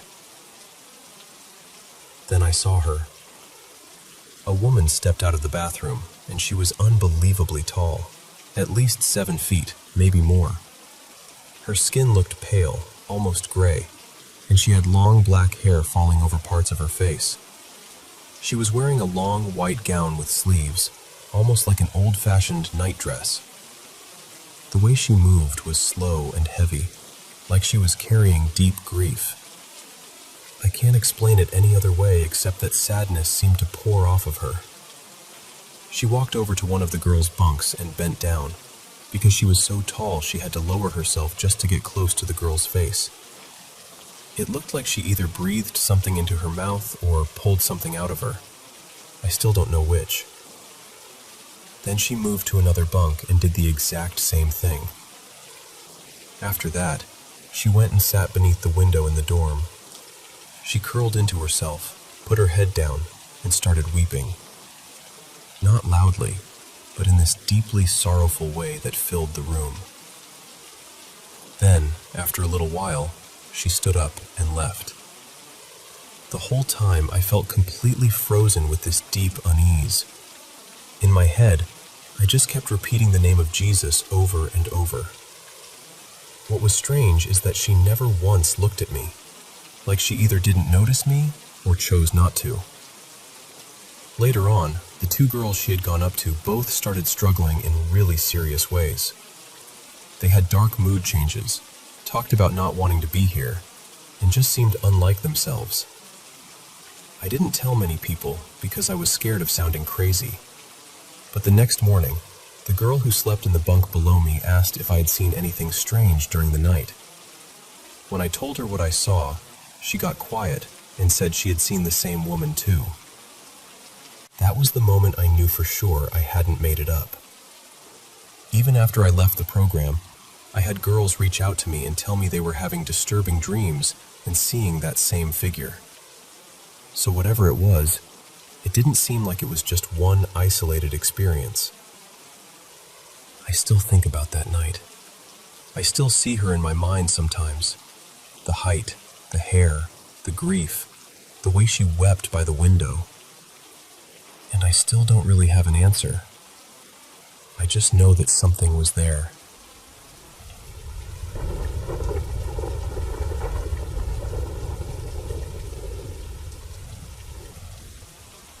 I need to tell you something that's been happening in our house lately, because honestly, I've been carrying it around by myself, and it's starting to make me feel like I'm losing my grip a little. A few weeks ago, my husband and I got into an argument late at night while we were sitting in the car. He got upset, took our little boy inside, and left me out there by myself for a while. We had parked a bit farther from the house than usual because the street was crowded that night, and I just sat there trying to calm down before going in. When I finally came inside, I got ready for bed and tried to put the whole thing behind me. But that was the first night I saw her. She was standing in the hallway. It was a woman in a long white dress, completely still. I couldn't see her face because her hair was hanging down, thick and black, covering everything. I froze. Then I reached over and turned on the light, and she was gone. Ever since that night, strange things have been happening in the house. Not little things you can brush off easily either. I keep seeing her out of the corner of my eye. Sometimes she's standing beside my son's bed. Sometimes she's just barely visible, like she's peeking around the doorway. I've tried so hard to ignore it, to act like it isn't there, because saying it out loud makes it feel even more real. But then my son started refusing to sleep in his room. He's still really young, so he can't fully explain what's wrong, and that's the hardest part. He just clings to me and won't settle in there anymore. I can't prove that he's seeing what I'm seeing, but deep down, I feel like he knows something is in that room too. And lately, it's gotten worse. I've been waking up with bruises on my arms and scratches I can't explain.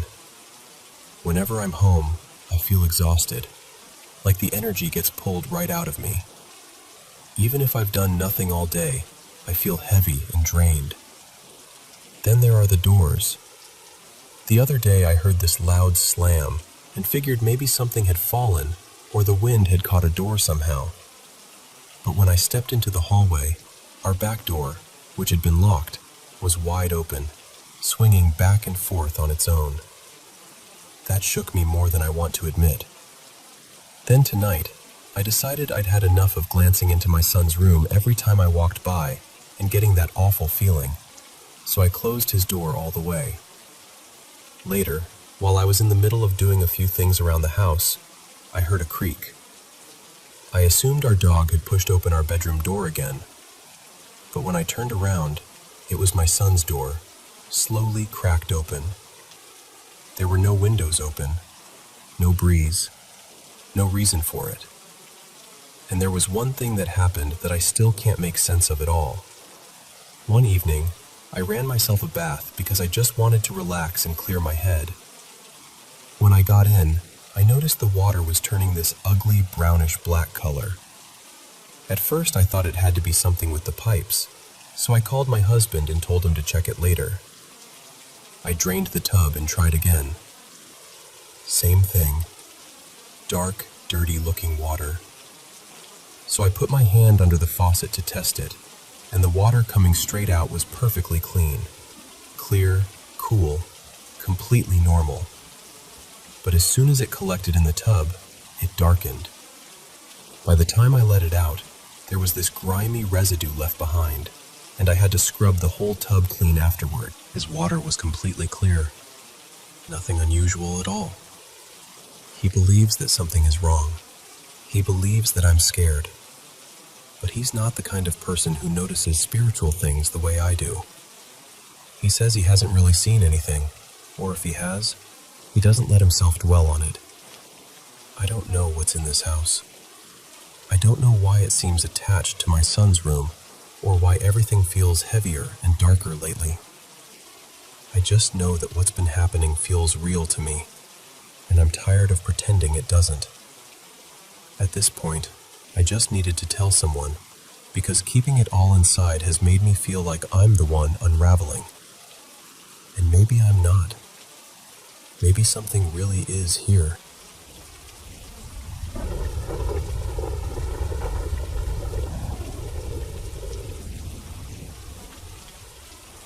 Hey everyone, I know this is going to sound completely bizarre, but I've been carrying this around with me for almost 15 years, and I still can't make sense of it. This happened in southern Michigan, not long after I finished high school.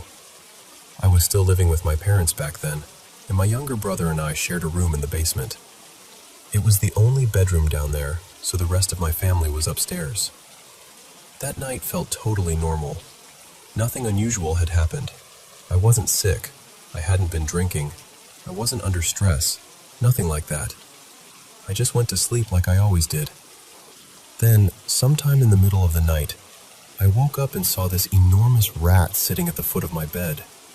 And when I say enormous, I mean way too big to make any sense. Probably close to 2 feet tall if it stood up straight. What really got me were its eyes. They were glowing red, just fixed on me, like it had been waiting for me to wake up and notice it. And the strangest part is, I wasn't scared.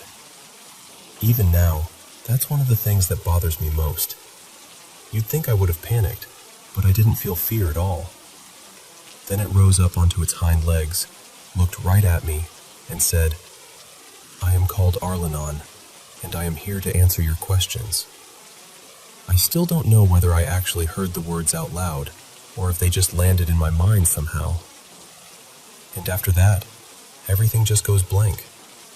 Completely blank. I don't remember speaking. I don't remember asking anything. I don't remember what happened next. It's like the whole thing just drops off into darkness.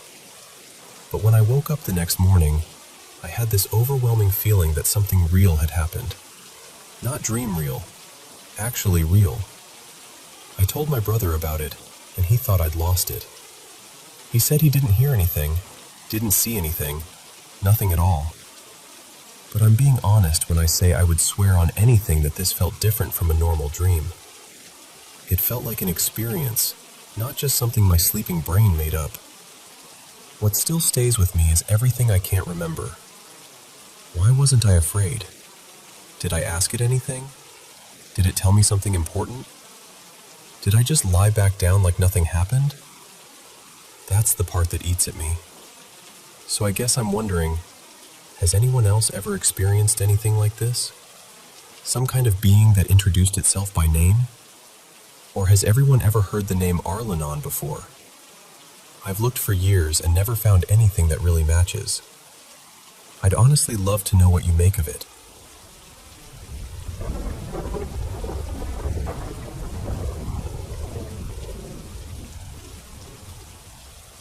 So my friend and I drove about an hour out today to this old, half-empty mall because we'd heard one of the outlet stores still had formal dresses. At first, it didn't seem that strange. We went into Dillard's and everything felt pretty normal, just quiet. A little too quiet maybe, but still normal enough. Then we decided to walk through the rest of the mall, and that's when everything started to feel wrong. There weren't really any stores open besides the ones we'd already seen, but there were people scattered all over the place. Not many, but enough to notice. And I don't know how to explain it without sounding dramatic, but they didn't feel real. It was like they were just there to fill the space, almost like they were stuck in these little loops. There was this man pacing back and forth with a camera, doing the exact same walk over and over. A woman was wiping the same section of glass again and again like she'd never finish. And then there was this elderly lady standing by the exit doors, pointing at them and asking, "Is this an exit?" We said yes, because there was literally a sign right there, but she just kept asking. Same tone, same gesture, over and over. Even after we walked past, she was still there, still pointing. And then there was another woman, we'll call her Sharon. We'd noticed her earlier sitting alone at a table in the empty food court, just watching. By that point, both of us had this awful feeling in our stomachs, like we needed to leave. But we still wanted dresses, so we drove over to another outlet store on the far side of the property. It wasn't attached to the main mall, so we had to get there by car. When we went inside, we realized we couldn't figure out how to get to the second floor. We spotted an employee and started toward her to ask, but somehow, by the time we got there, she was just gone. And when we turned around, Sharon was standing there. She was looking straight at us with this awful smile that didn't look natural at all. Her teeth looked dark, almost black in the lighting, and her eyes had this fixed, beady stare. It honestly made my skin crawl. We didn't say anything. We just walked away. A little later, we asked another employee how to get upstairs, and she told us the only way was to drive around to the parking structure because, apparently, the staff on each level weren't supposed to mix. Which was strange on its own, but what made it worse was the way she kept glancing off to the side while she said it, like someone was standing there listening. So we got back in the car, drove around to the upper level, and went inside. We were finally looking through racks of prom dresses when, out of nowhere, Sharon was there again, right beside us, looking through the exact same dresses. And she was clearly much older, so it was unsettling enough just seeing her there. But what really got me was how she kept pulling dresses around herself, like she was pretending to hide behind them. Then she looked right at me and smiled again.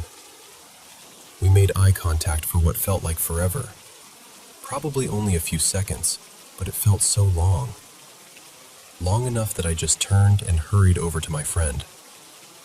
I told her, "She's following us."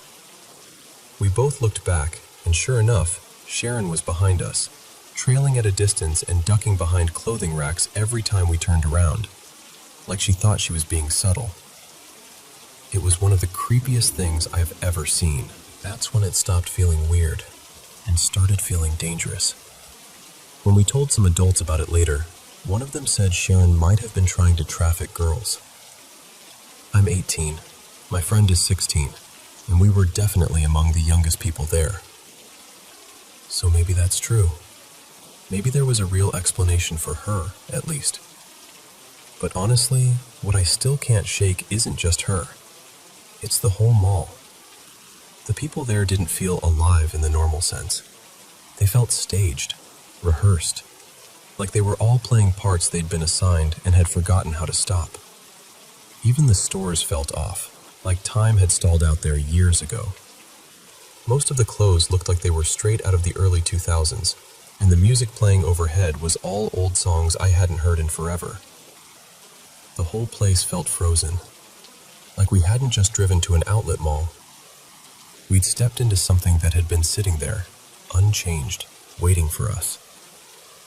And even now, I still can't decide what's worse, that those people were real, or that somehow they weren't.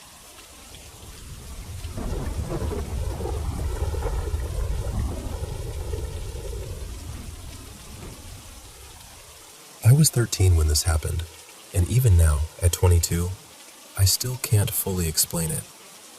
I'm honestly a pretty skeptical person. I'm not someone who jumps to paranormal conclusions, and over the years I've tried to come up with some logical explanation for what we saw. But I still can't. This happened in rural England, in the East Midlands, where I grew up in a small farming village. There was this old field not too far from where we lived that had always felt wrong to me somehow. You know how some places just carry this strange, heavy atmosphere? That field was like that. It used to be a hayfield, but by then it was all wild and overgrown, with tall grass stretching out everywhere and a small pond off to the left. One afternoon, 2 of my friends and I decided to walk out there. We were all around 13 or 14. We went down this narrow, muddy track that opened up into another section of the field near the water. And then, almost the second we stepped out, I saw something that stopped me cold. In the distance, there was what looked like a little boy. He couldn't have been older than 7 or 8. He had pale blonde hair and was wearing a striped top, white with blue lines across it. But the way he moved, that's the part I still can't shake. He didn't run. He didn't walk. He just sort of glided across the field from right to left, incredibly fast, faster than any real child could move through grass that thick, and then vanished into the trees near the pond. The whole thing lasted maybe 3 seconds. At first, I genuinely thought my mind was playing tricks on me, but then my friends reacted too. They'd seen it. All 3 of us had seen the same small figure moving across that field. One of my friends ran toward where the boy had disappeared, trying to find him, but there was nothing there. No kid, no sound, no movement, nothing. The other friend completely freaked out and started panicking. I just stood there, stunned, asking them over and over what they saw, hoping maybe I'd misunderstood it somehow. But they described the same thing I had. That's what has stayed with me all these years. If it had only been me, I would have written it off eventually. I would have told myself it was a trick of the eye, or my imagination, or some weird pattern in the landscape. But 2 other people saw it too, and that's the part that makes it so hard to dismiss. I've thought about every explanation I can. Maybe it was pareidolia. Maybe our brains filled in details that weren't really there. But the figure looked too clear, and the movement was too unnatural. It was an overcast day, so there weren't any dramatic shadows or strange lighting effects. And if it had been a real child, there's no way he could have moved through that grass that quickly. The grass itself didn't even shift. We weren't under the influence of anything. We were just kids out walking in a field. And I still don't understand how 3 people could imagine the exact same thing at the exact same moment. I went back there a few times over the years, even after we moved away from the village. I stood in that same area more than once, half expecting to see him again. But I never did. That was the one and only time. The only proof I have that this really happened, at least from my side, is a journal entry I wrote when I was 13. I wrote it down that same night because I knew even then that I never wanted to forget the details. It's dated June 19th, 2016.